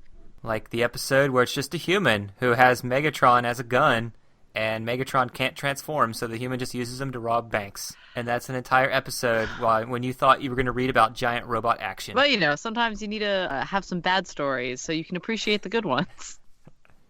Do you actually believe that, Sammy? Yes. Okay. Thomas, you got anything else about the wonderful Ratchet? No, I'm good. I don't really care about this version of Ratchet. I mean, I know he's there all the time, but I don't feel like he has that much personality in the cartoon. Agreed. I only really pay attention to him in Prime. I like him in animated, but he's okay. I prefer Prime Ratchet. Yeah, with the smaller cast in Prime, it seems like there's more opportunity to explore the dynamic with him among the other Autobots that isn't just like, hey, I made this new thing. Hey, let me fix you up. With this G1 stuff, they don't really use them in interesting ways. I was going to say, well, they had to spend a whole episode on Grimlock, so they didn't have much time for anyone else this time. Yeah. Maybe Ratchet will one day get his own episode. Well, we still got, 60-some episodes? So... Yep. Oh, God. When we're done with the episode, Andy, we have a character spotlight. We have 2 today where we go over their original figure quote and biography and then their fate after the movie. And we're actually going after Sideswipe and Sunstreaker today because they are twins. Oh. Andy, would you like to read Sideswipe's character information? Sideswipe is a red Lamborghini with a missile on his shoulder and sometimes a jetpack on his back. His packaging quote is, "I don't break rules, I just bend them. A lot." that pause. Sideswipe is nearly the equal of his twin brother Sunstreaker in the combat arts, but less cold-blooded. Relishes in a fight to the finish with an opponent, uses underhanded tactics when absolutely necessary. Arms act as powerful pile drivers, flies for up to 2 minutes with his rocket backpack, fires flares visible for 18 miles. Rash actions often lead to injuries to himself. Takes them all in stride. Have you seen Transformers enough to think this matches his actual animation character as opposed to the figure biography? Not particularly. It's been a while. I'm remembering back to the first 3 episodes where him and Sunstreaker get attacked by Laserbeak, and they would be kind of riffing off each other. It's like, this was a new paint job, And then was it Sideswipe was like, just make left turns, Suddenly from not New Jersey. Never mind. Hey. And I don't think he ever uses underhanded tactics like this, but otherwise... The rocket pack is spot on because he was like, "You want my rocket pack, Prime?" It's like, "Yeah, give it to me." So what is his fate after the movie? A storyboard scene from the movie had Sideswipe and all the Autobots with missile shoulder cannons fired Devastator to ward him away. He does not appear in the actual movie, however, the Headmasters made their own flashback of this battle and Optimus dying since the movie was not released yet, and they had Sideswipe present in the battle. He then appeared in the present to fight the Decepticons. His only canon appearances after the movie are e-hobby comics packaged with exclusive figures, including one where he reconfigures body into a GoBot body to increase his speed, and then later returns to his original form. So this has to be your favorite robot. Sure, why not? He turned into a GoBot. He betrayed his own brand. Listen, his own race. Listen, if he has to go out, he goes out with a bang or a really pathetic whimper, whatever. Yeah, real pathetic whimper. But yeah, it's weird because This is why, yeah, I don't understand why he was in that Devastation game. Like, because I didn't remember him when that game came out. I was like, who is this? I remembered everyone else but him. And like, it wasn't until I started doing this podcast and watching the episodes again that I remember he existed. I've always appreciated Sideswipe's design. I really like his original toy. He is very handsome face. I think it's because Michael Bell did the voice and he was still around, and he did a couple other voices, like including some Constructicons. But it surprised me that Jazz wasn't in it. Obviously, Scatman Crothers has passed, but like, I'm sure they could have found a sound-alike or somebody else doing it. That just surprised me that Sideswipe was in it and not Jazz. So I got some fun facts here for you. My favorite is the quote from the TF Wiki site says, he continued serving the Autobots into the year 2011, where he was stationed on both Athenia and Earth simultaneously, but nobody noticed. Oh. Because in the Headmaster's cartoon, he's actually animated in both locations, as if each section was done by a different animator. Oh, wow. So, Thomas, you want to start with the fun facts?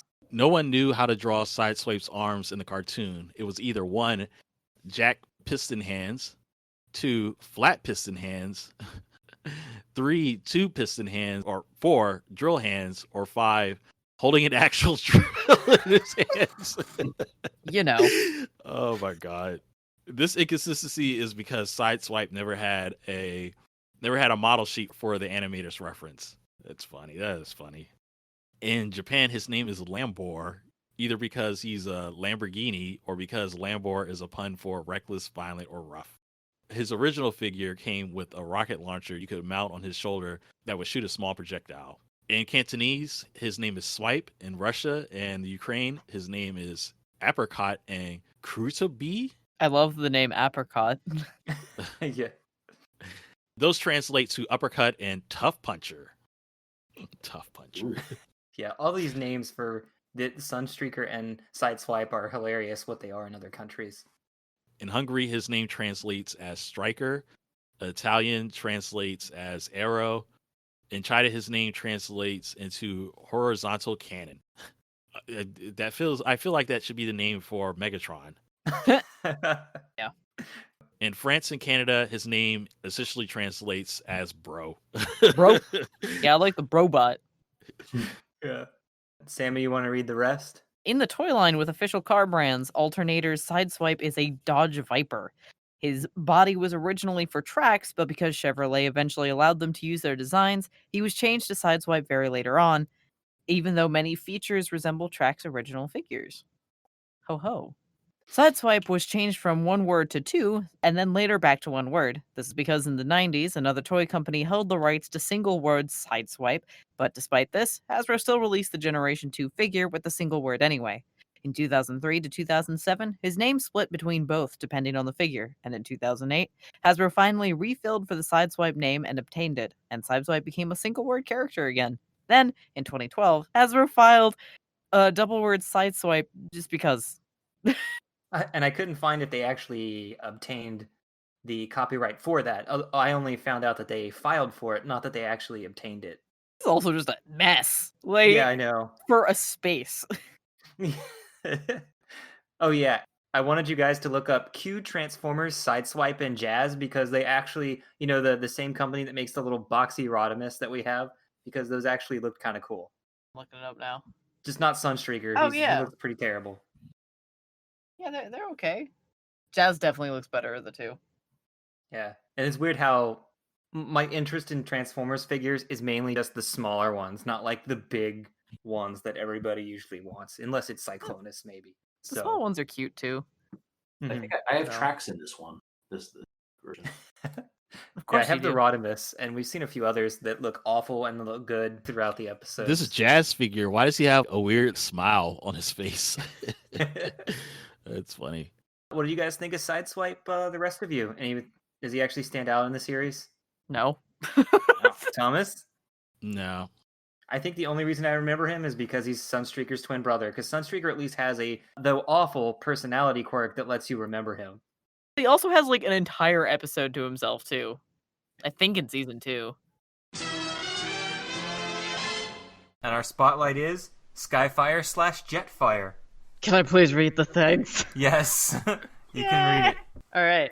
So, Jetfire's quote, "Among mysteries of science lies the keys to victory." Jetfire description: Swift is Autobot, daring in battle, believes victory will come via technological advancement, adds twin scramjet modules and liquid hydrogen fuel tanks to escape Earth's gravity, flies halfway around the world in 30 minutes, carries 4 particle beam cannons and heat-seeking photon missiles, prone to mechanical failures due to advanced technology. What? Because no one knows how to repair it. Oh. But if Because it's it's so advanced new. technology, it shouldn't break as often. It Maybe- should be Yeah, what? perfected. Maybe he came from the future. No one knows how to repair him. But he should never break in the first place. Also, like, cool. I'm glad that he can fly around the world in half an hour, or half the world in half an hour. You know, it's funny. They say nothing about him being a scientist in his description. Technological advancements. No, he is a technological advancement. No, he says believes victory will come via technological advancement. Oh, okay. Yeah. Yeah, and I guess mean, that's and hinted his at. quote kind of signifies that, yeah, he really cares Yeah. about, like, the science route, the victory. Do you guys want to learn about the history of the name change and why the Skyfire figure looks nothing like the Skyfire animation? All right. I mean, Thomas, you want to read it? Yes. All right, start at this bottom paragraph, and then go to the next page and read the whole other paragraph. Name-changing BS. Skyfire or Jetfire was originally a toy called Super Valkyrie Fighter from the anime Super Dimensional Fortress Macross, a non-Takara company. That kind of makes sense. He does kind of have that weird, like, blocky look. Well, you haven't actually seen the image of the real Jetfire for the figure or from that animation. Bandai America just took other toys to use in the series without considering the Japanese market. He was never sold in Japan since he already existed as a Macross figure from another company. In the G1 Bible, it states that Skyfire was now Jetfire due to undefined legal reasons. If that was true, why did they not care about Shockwave? Was it because he was from South Korea, thus not sold in Japan? But Hasbro did later acquire the Shockwave trademark and design in both America and Japan. Also, this assumes Skyfire's episodes were already being made, so they couldn't substitute him as another figure in the series or redo any of the episode at that point. Since the Americas series, Robotech included Macross as part of the show and included Jetfire's original design. However, due to Hasbro already having a license to one of the figures from that show, it was the only Robotech toy to not be sold in America. Thus, kids would see a Transformer called Jetfire that looked exactly like the large robot Valkyrie on the Robotech show. It's all a giant mess. Oh, I found that last part so hilarious. Like, hey, it's from Robotech. No, this is the Transformer, kid. So was that the first? Is he like the first one where it's like, this is the first time it kind of like shows that these legal things are throwing a wrench in the operation with all these different Transformers coming in? Like, you know how I told you about the guys that were humans, so they took the humans out and gave sticker faces so they look ridiculous. But that seemed like it was easy to take care of, pretty straightforward. This one seems... This was a whole mess because then a different American company got the license for that anime to come over here, and so they couldn't have the toy because the toy image was already... And they're taking it from an anime that was a mishmash itself. of 3 other anime, Yeah. which is a whole nother podcast episode. So his original name was supposed to be Fireball. Why? But you guys want to know the funniest mistake? In Europe, Optimus Prime wasn't in the first toy line. So since Skyfire / Jetfire was the largest toy of the Autobots, they assumed he was the Autobot leader in their first commercials. Oh. And Optimus Prime's name in the comic books was called Jetfire. So you have Optimus Prime, and everybody's calling him Jetfire, who looks nothing like the Jetfire figure. And they later had to change his name a few issues later and in the reprints when they made graphic novels. Did that comic come out before the show aired over there? I don't know. I assume that the comic came out the same month as the cartoon. Okay. Yeah, it just seems odd that they would have Optimus come as part of the second toy line, but have the show at the same time where Optimus is clearly here. There was clearly some miscommunication happening. Here's the worst thing, though. 2014 was the first time America ever saw a Skyfire figure that looked exactly like the cartoon. Wow. Yup. I guess he's not really a popular figure. But they had to call him Jetfire because the Skyfire name is now trademarked to Mattel. Thus, When the Autobot Skyfire was on the Energon cartoon, they realized at the last minute that it was owned by Mattel, so they changed his name to Skyblast. Just how Shockwave's name was changed to Shockblast in that exact same series for the exact same reason. So I guess whenever you have a name change go wrong, you just add blast to the end of it. Makes What sense. cartoon was that? Transformers Energon. All right, taking that right off the list. Well, apparently, like, I mean, it's part of the Energon Cybertron Armada thing, so, like, it's worth a shot. There's a lot of Starscream. I know there's one more Transformer that was also a non-Takara product, but I don't think he's not in the first season. I don't even know if he's in the second season, or he was just a figure only. That was the Whirl character. Who wants to read his fate after the movie? Sammy? I'll do it because I love him. So there is no mention of him in the movie. Appears in season 3 and was last seen getting shot down. Dang it. He later changed his name to Jetfire for no reason. Okay, was to symbolize he was changing to more of a warrior. In actuality, it was so the Japanese would know Jetfire and Skyfire were the same person, since Skyfire never had a figure there, and Jetfire always looked different from Skyfire. He had a cameo in the Japanese Headmasters cartoon. He helped Wheeljack and Perceptor uncover new powers of the Matrix to make Optimus Prime a more powerful body. He also had a time-traveling adventure in the future with the 15 Go-Go Girls, the prelude to Kiss Players. He's also in the future Beast Wars American comics, stated he died in combat before they made peace. I.e. killed off screen. But those are the American... That was the American... I can't remember if it was Dreamwave or IDW, but no one really cared about those Beast Wars comics, I don't think. That's true. Alright, you know what? We're on... So what do you think is a better name, Skyfire or Jetfire?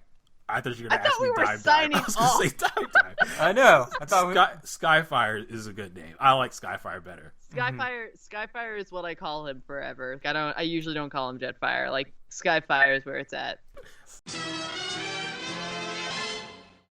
Okay, Sammy, you really needed to read Sunstreaker, so go ahead. Yeah, he's a good boy. Sunstreaker is the yellow Lamborghini, also with a rocket pack. He shoots his arms at people, apparently. The entire arm. Packaging quote is, "They can't beat the best." Packaging biography. The complete egotist, Sunstreaker thinks he's the most beautiful thing on Earth. Loves his sleek styling, contemptuous of other Autobot race cars, particularly his twin Sideswipe. Fires laser-guided ground-to-air rockets and high-energy electron pulses at 300 bursts per second. Tough polymer steel skin, resists artillery. Not really a team player. Can be baited into dangerous situations, but is very calm, competent, and a ruthless war warrior. I mean... I thought that was a weird way to word it. Ruthless war warrior. Yeah. I mean, I guess that's kind of right. Yeah, I mean, all this is pretty accurate, except that he can resist artillery with his body, because I don't think anyone has that ability in the Transformers. I mean, it'd be very useful, but... It's just like, oh no, something's coming, and they just pick up Sunstreaker and use him as a shield, you know? I mean, that should be a comic. So the fate after the movie. During the movie, Sunstreaker was at Autobot City and was hit by Hot Rod before the attack, yet was somehow also on Moonbase 1 and later flew with Optimus to Autobot City, where he already was. However, he does not appear anywhere else once the ship has landed. As with Sideswipe, he was present in the flashback battles and Headmasters, but he was also shown in the present battle too. He later combined with Optimus Prime into the combiner Optimus Maximus to fight Mega Empress.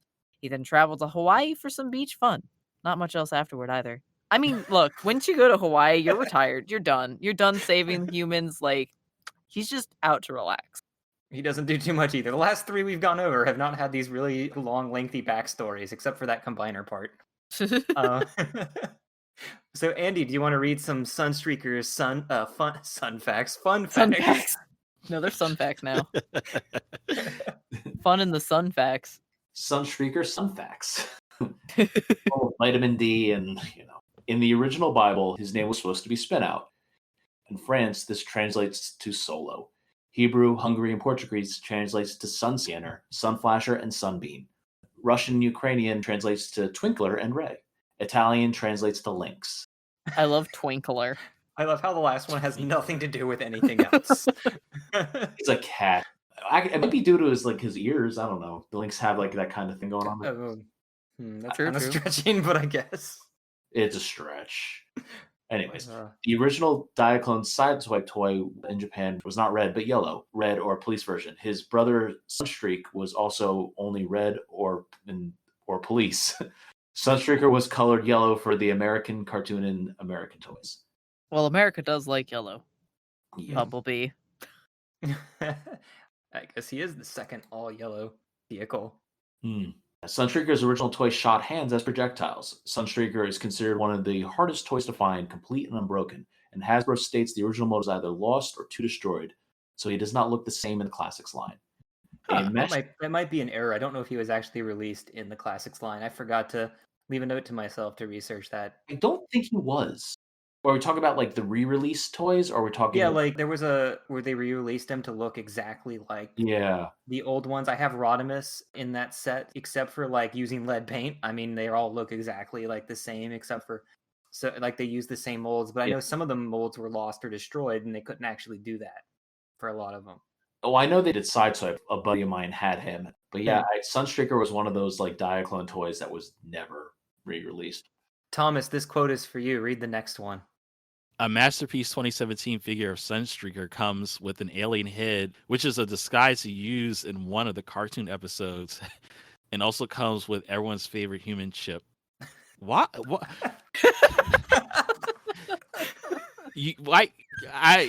You have an alien-headed Transformer, and then they just decide to throw in, here's a chip, like a bonus figure, just chip with this random alien head. Ever made was 2017. That's it. With this figure. Oh my god, that's funny. Well, I have one question: are the chip molds still intact? Can we reproduce more of those? They didn't make them until 2017. The humans never had figures. You couldn't go buy a spark plug figure. I mean, you don't need them. He just had a He-Man body. A Japanese magazine stated that the Red Alert and Sideswipe were brothers, most likely because they shared the same mold, and because Japan didn't get a Sunstreaker toy during this time period. The Japanese dub kept the English Sunstreaker and Sideswipe brothers' words and actions, but never actually inserted language stating Red Alert was their brother. But despite this, most people and future writers usually put all three characters as brothers or triplets. Oh, that's cute. In Europe, Sunstreaker was accidentally sold with Sideswipe's packaging, stickers, and instructions. Whoops. Hasbro stated that Sunstreaker was the first transforming toy that changes from a robot to a full car and back again. This was created in 1983 by Kojun Ono for the Diaclone line. He was based on design of 1978 Microman toy that could only half transform. The Sunstreaker figure would also come to America in the original red design as Diacron DK1 before being removed from the shelves to be resold and rebranded as a Transformer. Man, I'm wondering how much that original Sunstreaker is then. Or a Diacron. Wait, I'm enjoying that apparently the Diacron box says robot/car of the future. Okay. Yeah, so it's funny because I don't really remember Sunstreaker too much from the cartoon. I do remember him being present in the children's book I had, like talking about himself. He was kind of like the way in Transformers Prime, the Decepticon. What's his name? Oh my god, my brain is gone now. The red guy in Transformers Prime, the Decepticon. It wasn't Sunstreak? Oh, the egotistical guy who doesn't like getting his finish cut up in Transformers Prime. Sammy, come on. Knockout? Did you forget yes. Knockout? Oh, yes, Knockout, yes. The best Transformer? It's the end of the day. Excuse Come on. me? No. No. But yeah, no, I was like, when I first watched that, I was just like, this kind of like Sunstreaker's character a little bit. But one thing I think is hilarious is Sideswipe is actually a main character in the Transformers Robots in Disguise show with Bumblebee and Longarm. And there's actually an episode where he gets a dual personality that becomes like Sunstreaker and is really egotistical for an episode. And I found that one pretty hilarious, like a callback to these things. But Andy, one of the funniest thing about Sunstreaker, there's a book we reviewed where he's just fawning over himself in a pool of water because he thinks he just looks so great. And that gives Devastator enough time to sneak up on him and trash him and capture him for Megatron. As you do. Oh, yeah, I remember that. That was pretty funny. Is that the one where he's like in jail? They put him in jail? Yeah. with his gun, and he just starts shooting at them. So, does anybody actually remember Sunstreaker from the original show? I do remember him complaining a lot, like in that one episode we watched a while ago. He's just constantly complaining about water damaging his finish and all that stuff, and it gets kind of annoying. That's all I remember about I mean, it. I like those types of characters, so oops. Yeah. I mean, I like Knockout too, but in this one, he seems more whiny. In Sunstreaker seems really whiny in this, in That's true. G1 at least in season 1. 2, he gets better. In the original pilot, he seemed more action-oriented, probably because they didn't know his personality yet. So, any final thoughts here on Sunstreaker or Sideswipe? No? Good boys. What bros? Andy, you're going to go find that GoBot body of Sideswipe now, aren't you? Probably. Please do not use the word insert name streaker after your name. That will sound very weird. So this is Sean Swipe signing off, I guess. So Sun Sammy. Thomas out. I'm still thinking about Knockout over here. Sorry. Yes. And Andy, you can sign out as well. Bye.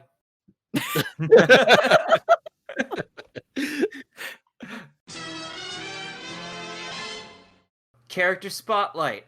Since we've gone through every Transformer on the Autobot and Decepticon side except for one Autobot for a future episode for Thomas exclusively, are going to do Teltran 1 as the character Spotlight, the computer that's always being used by the Autobots aboard the Ark. So that's I guess I probably would have used Teltran 1 for the next episode because I have some questions.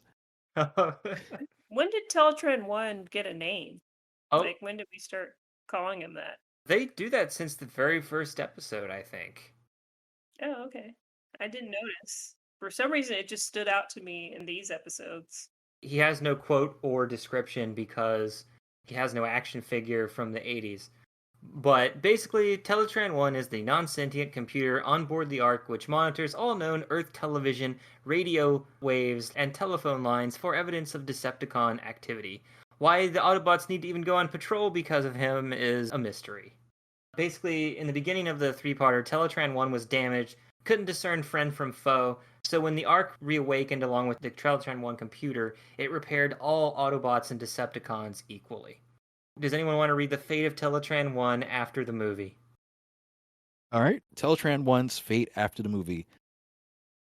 After the movie, the season 3 5-parter has Trypticon go back to Earth where the Autobots were still using the Ark as a secondary base.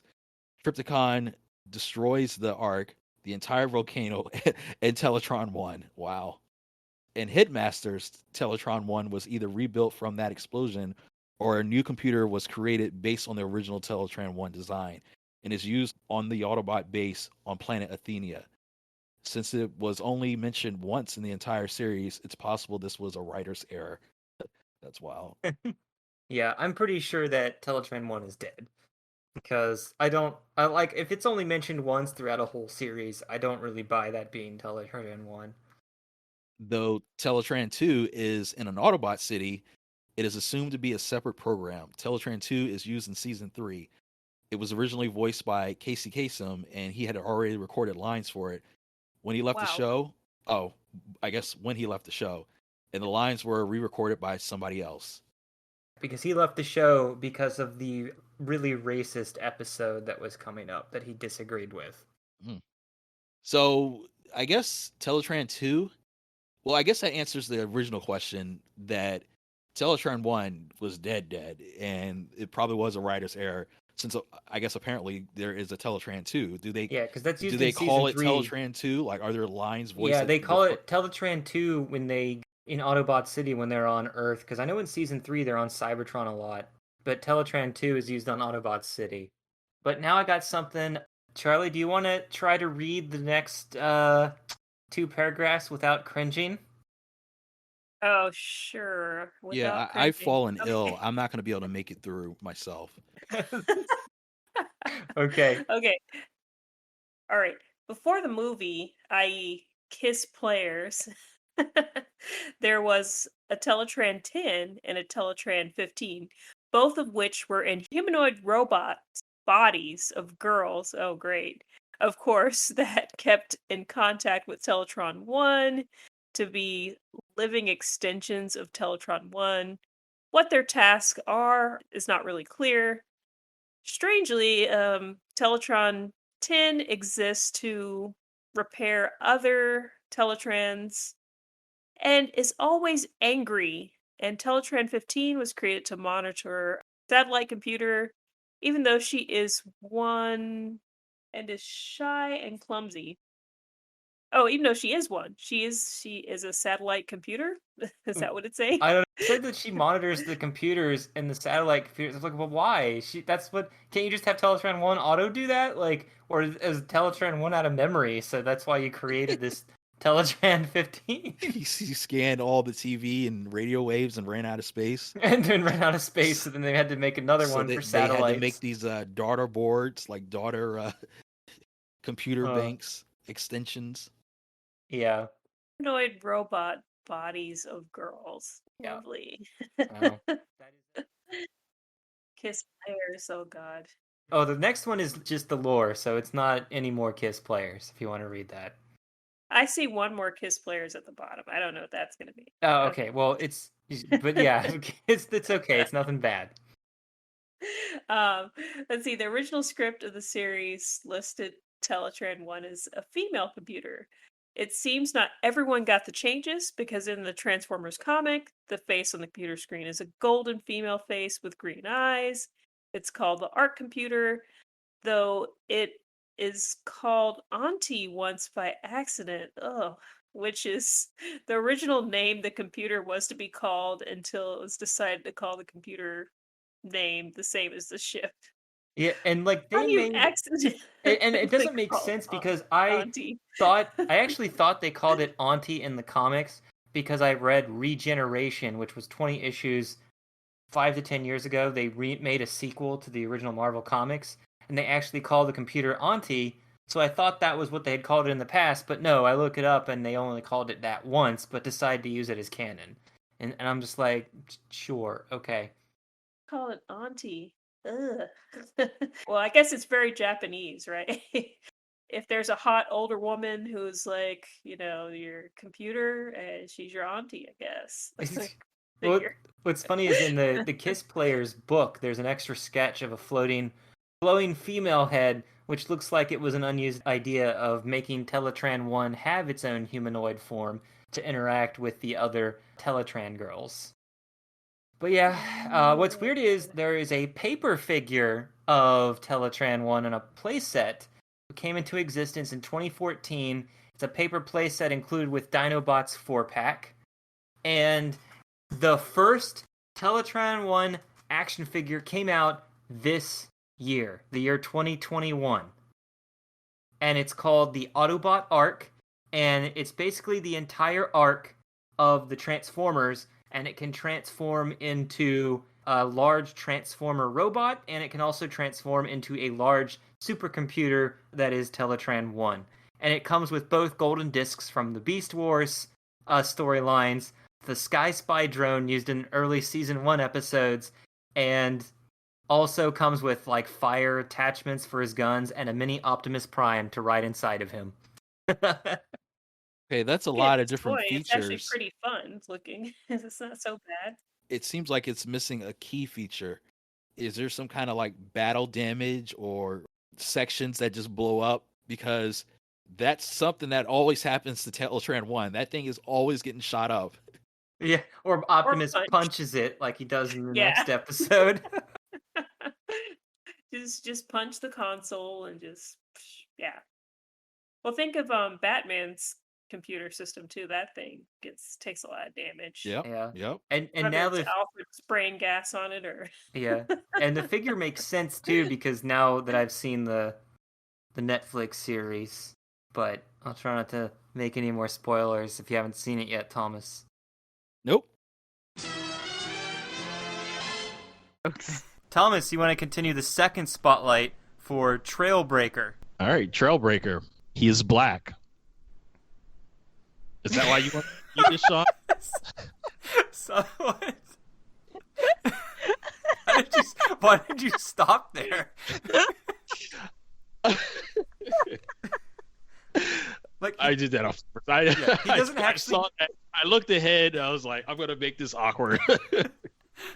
So, he's actually doesn't have a secondary color. He's only got one color. It's really weird. So he's just shade of black. It's just. Yeah, I think he's might got like his different color eyes or like something on his chest. But yeah, he's mainly completely black. So I guess when I continue on the read, it's going to say something about him having stealth powers and not just him being able to transform into a camper truck. I guess we'll find out. Well, you saw him in this episode. What did he use? All right. He is black and transforms into a camper truck. His quote is, "An Autobot is as good as the fuel in his tank." Oh my God, it's so. You have And an empty tank. his description: Trailbreaker makes light of any situation, no matter how serious. Practical joker and cheerleader, but considers himself a liability to Autobots since he consumes the most fuel. All right, I'll just keep reading. Well, it just doesn't make any sense to me. Yeah. Lacks self-esteem and often asks to be left behind. Projects nearly impenetrable invisible fields forward. Sorry. Projects nearly impenetrable invisible force field. Can jam radio transmissions. Very slow. Often mopes about his handicaps, but his bravery and defensive prowess is unquestioned. I don't get that lack of self-esteem in any of the episodes we've seen him in, like when he was on Cybertron. Yeah, but then also the last line is his bravery and defense prowess. You need a little bit of self-esteem to do the bravery thing, to kind of get yourself out there? Am I interpreting this wrong? No, this sounds like they're just mashing up just random characteristics. Nothing seems like it goes together or even goes what Trailbreaker has been shown to be. So you want to read some fun facts about him too? So he uses more oil than all the Autobots. Well, I guess they do use oil. I was gonna say, yeah. They don't run on Energon. And because he uses more oil, his name was going to be Guzzle. Guzzle ended up being another Autobot much later down the line for the comics, but he never appeared in the original cartoon. He had 3 different colors for his first figure: black, blue, or yellow. Black was, of course, the official one used for the Transformers cartoon and comics.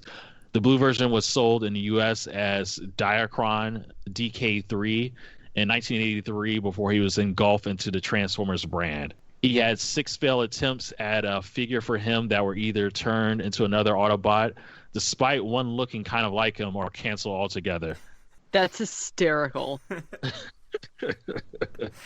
How do you fail that much at being a toy? And then, of course, there's his fate after the movie.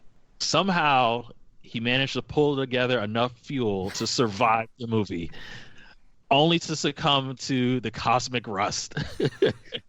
He should have received a Binotech body, but it was stolen for Decepticon to use. You would think this would mean he died, but no, he appeared again, magically cured, to then become the combiner known as Skyrain with Wheeljack. Then he went into an alternate reality, and that's when I stopped caring. Sorry, there was way too much backstory in this alternate reality. Sorry, go ahead. It sounds like that's when Sean stopped caring. So yeah, continue reading. Later, back in the maybe but not quite the same continuity, he joined Optimus's new military, and after a massive battle, he left in the Ark to search for new Energon, and hopefully didn't run into 2 asteroids colliding at the same time. I have a lot of questions. I guess I'll read it. do it. Or not. Character quote: "Never do what your enemy expects you to do." That's reasonable. In his description, Wheeljack is the mad scientist of the Autobots, always inventing new weapons and gadgets. Most adept at driving while in car mode, likes to show off his stunts. Flying range of 800 miles using solid fuel rockets in his arms. Shoots magnetic inducer, shrapnel needle, and gyro inhibitor shells from his shoulder cannons. He is his own worst enemy, often injured while experimenting with new weapons. Accurate. I have a question. Yeah? Most adept at driving while in car mode. Is there another way that you drive? Just wondering. That's funny. Do they drive standing up? Do they get into a larger car? Oh, I guess if somebody's like piloting Skyfire, like, but then they pilot themselves. I guess they have ships. I guess, but that's not driving. That's piloting. Anyways, I'm bothered by that. I thought it was funny that it mentions he can fly, because they do have him fly in the episode. I don't know if they were only certain Autobots could fly at this point, or they just slowly realized it over time and then just didn't really get to it till season 2. It felt like this contradicted the cartoon version, because it says he makes weapons, but I wonder if he is his own worst enemy is because he makes weapons or inventions that the Decepticons steal and use against them. Because that does happen in one episode, I remember. And I'm like, is he the random scientist in every Ninja Turtle episode that Shredder steals from? So now they don't have to worry about inventing some random scientist. It will always just be him. I mean, that makes sense because I feel like they're even just 8 episodes in. There's a lot of episodes where Soundwave or Ravage are just right inside the Autobots' base, just spying on them. All this easy access to just know that he has something valuable that needs to be stolen. All right, hey, Sammy, do you want to read useless name-changing BS? Sure. This will be fun for you. Try to keep from laughing, or I'll try. So in Transformers Armada, the US version had a Wheeljack that looked nothing like Wheeljack, but had the ability to teleport. Japan called him Rampage instead, one of the Predacons from G1 that looked nothing like Rampage. Even though they look like Sideswipe, Sideswipe would never actually appear in the entire trilogy. Since Wheeljack was later introduced in the sequel series, Energon, this robot that looked exactly like Wheeljack was instead named Downdrift because there was already a Wheeljack. Japan said, screw that, and just named him Wheeljack since they didn't screw up the naming in Armada in the first place. Ironically, the Downshift figure would come in dead last in a figure poll in 2014. 10 figures were voted on to be made, and Downshift received only 1% of the vote. What is happening? Yeah, I'm like, how do you screw up that much? You're like, oh crap, that Wheeljack did show up. Maybe we should have talked more with the creation process. I know everyone's like, nah, nobody cares about Wheeljack. It doesn't, whatever. Or Rampage, or Sideswipe. Here's the thing. I remember when the Transformers comic book came out, the reboot from Dreamwave in 2002. I remember in the first storyline, it ended with Wheeljack sacrificing himself to bring like 2 wires together to stop missiles or nuclear missiles or something. So he was the first character to die in the storyline. And it was shown in many panels like it was supposed to actually have a lot of impact or something. But then it was never followed up upon. Nobody mourns his loss. He's never mentioned again. So I'm like, oh, okay, I guess it just happens and people would get over it. That was his sin for creating Dinobots. Like, that's, or his I can't remember the right word. Is it penance? Comeuppance? Anyway, the stories lasted 3 years before being rebooted because Dreamwave was horrible and not paying any of their creators. Woo. What was his fate after the movie? Thomas, want to read that part? His body was shown in the movie, but he must have had some life and then called for help long after the movie because he showed up in future Japanese stories. Though the movie came to Japan later in the US, in 2003, a figure line and story called Binotech, which chronologically takes place after the movie and the Japanese Victory series from the 90s, they actually attempted to write around this story point by stating that the time traveler Ravage showed Wheeljack his own death.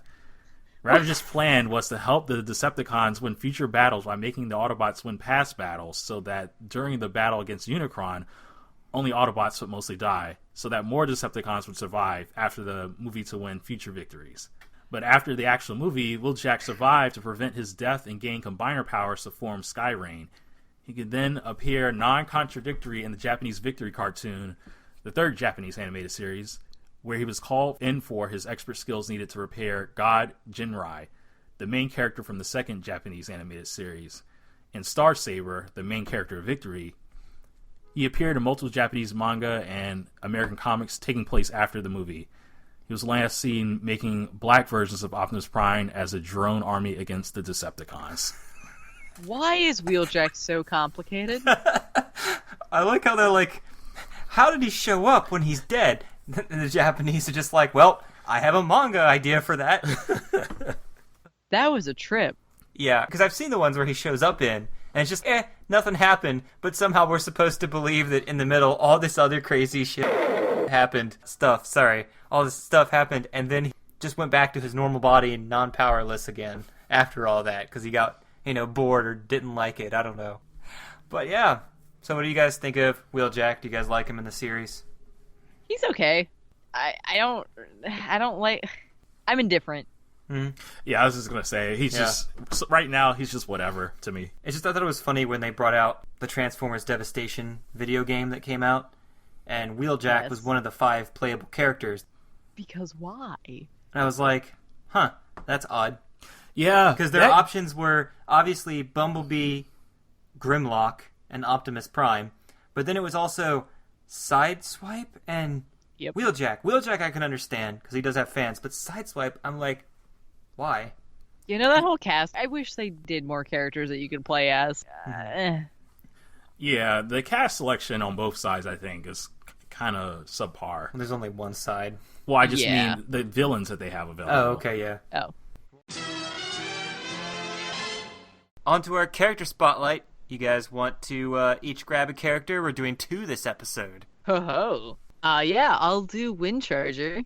Okay. So, he's gray. He's got a box sticking out of his upper chest. Turns into a sports car. Pretty simple. His quote is, "Quick action equals quick victory." I don't remember how he sounds like at all, but that's his voice now.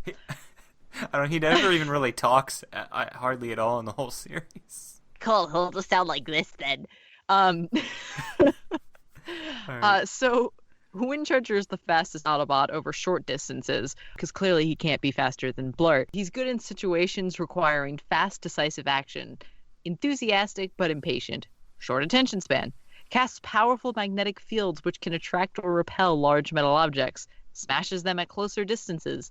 These abilities use up tremendous energy. Often burns himself out due to carelessness. Imagine meeting Blur a few years from now and going, I am outdated. Blur is so much better than the garbage Windcharger is. That's assuming you even remember Windcharger even exists. I mean, also true. I was just getting ready to say, there's nothing to me. I'm still confused as to whether or not this is his first appearance, and even after this episode where he was featured prominently, I still don't even know what his purpose is. What is his specialty? Magnetic, basically magnets, repair or attract things. He didn't attract me. I'm so sorry. So, guess how many pages on TF Wiki he has? Yeah? 1. Even Blue Streak had 2. This poor robot. Windcharger has never shown up in any form in any of the new incarnations of the comics, the cartoons, or live-action movies.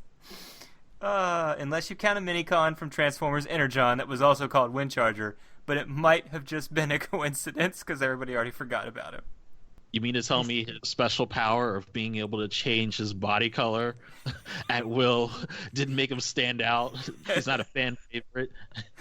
So, he was originally called Sprint, and possibly with the nickname of Jack Rabbit if he was there long enough for people to give him nicknames. Oh my god. And he's the only Autobot to never use his powers in the 3-part pilot or get his name mentioned. We didn't need him. Oh yeah, he's in second place for least amount of toys at 10. Huffer has 6, so thank God. At least he's beating Huffer. That's pathetic. But that's only checking on the character spotlights we've done so far. So his fate after the movie, he was supposed to have died during the movie, his body placed near Wheeljack. When time-traveling Ravage showed Wheeljack his own death, he saw Windcharger's too, since his body was near him. Thus, Wheeljack built him 2 new bodies to choose from, but they were lost when the shuttle they were on vanished and Windcharger died anyway. A statue and memorial of him is present at the new Autobot City.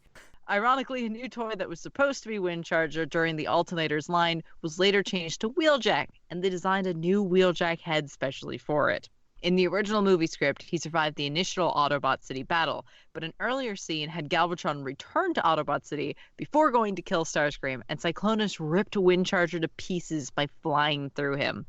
I assume no, that's the my scene opinion. Sorry. Okay, cool. I was like, I'll interject. Sorry.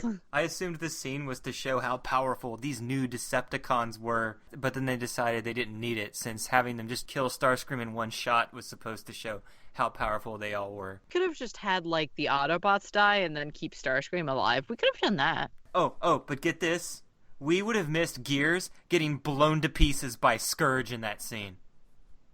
I'm so sad. I needed that to happen. My dream now of Gears getting completely destroyed is now no longer reality. It's also in hundreds of pieces. Eventually I'll stop making bad jokes.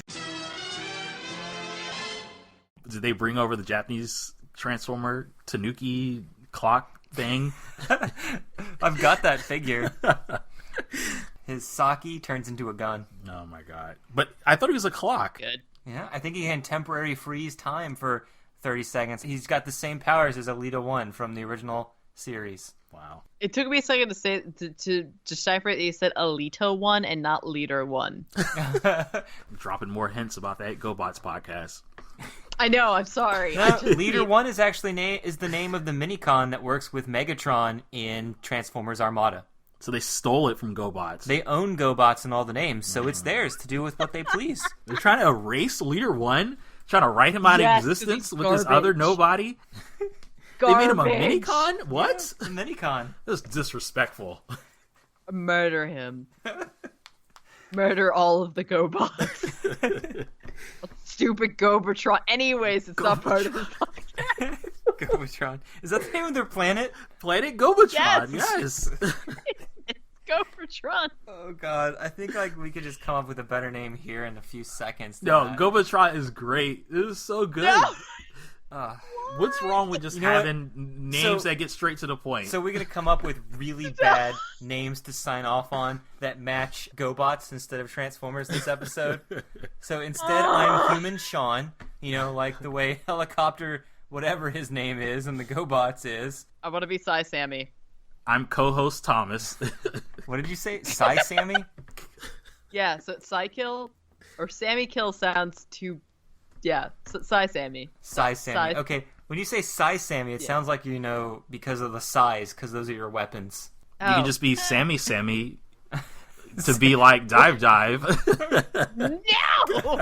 I refuse to be Dive. What's the name of the GoBots leader? Leader 1. The good guy? Leader 1 is the leader of the GoBots, the good guys, yes. And Psykill is the leader of the bad guys? I think so. I don't know all the names. It I don't know who's who. I know Leader Leader 1 shirt is you got Leader me. 1, yeah. So... Psykill is the Megatron of the world, of the series. And he has a really good action figure that just came out, and I'm really angry because I hate GoBots, but that Psykill figure looks amazing. I'm looking at it. That might be the first figure I ever buy. How do GoBot figures even look good? They always looked awful, I thought, weren't they? They do. No, this came out a couple of months ago. What is it made to be in the Transformers style instead? Essentially. You actually have to work for the transformation. You don't just flip a head and a foot over and look, he's a boat. Yeah, no, you actually have to put some effort into this. You got a whole full minute of transforming. All I can think of now is the Transformer McDonald's things that I had. I don't know if I brought these up on the podcast before. I had a pancake platter that transformed into Alien Robot. I had some French fries and a Coca-Cola, and all of them transformed into robots as well. But all you did was flip up a thing for their hands and a thing for the face, and that was it. Yep. And they were the most awesome thing. I think I have 3 out of the 5 of them that were made for that. They are pretty cute. The hotcakes thing actually turned into a bat-like creature. That sounds vaguely familiar. Yeah. It was hey, we can't get the Transformers license. Let's just make our own with our own. Oh, there was an English muffin that also transformed into a Transformer. Pancake and muffin transformer. An English muffin transformer. Unofficial Transformer. We'll just make our own. Unless Hasbro bought the rights and incorporated into some pocket universe. Why would they just get the GoBots license instead of just making up this ridiculous stuff? Because we don't need more GoBot stuff. GoBots could have been popular too if they got pushed crazy like the Transformers. Really? No, they named their character Scooter and Dive. Dive is great. It's a good name. Yeah, so now let's really sign off. before Thomas starts talking about how awesome GoBots are. I will, this podcast will go on for another 15 minutes of me angrily shouting about GoBots. Sign off on, this is Sean. Thomas. Sorry, Sammy. And Tom. Tom. Yeah. I don't think we have the rights to that, though. I can't be Tom. I wish I could be Tom, but we can't afford that just yet. We can afford the GoBots.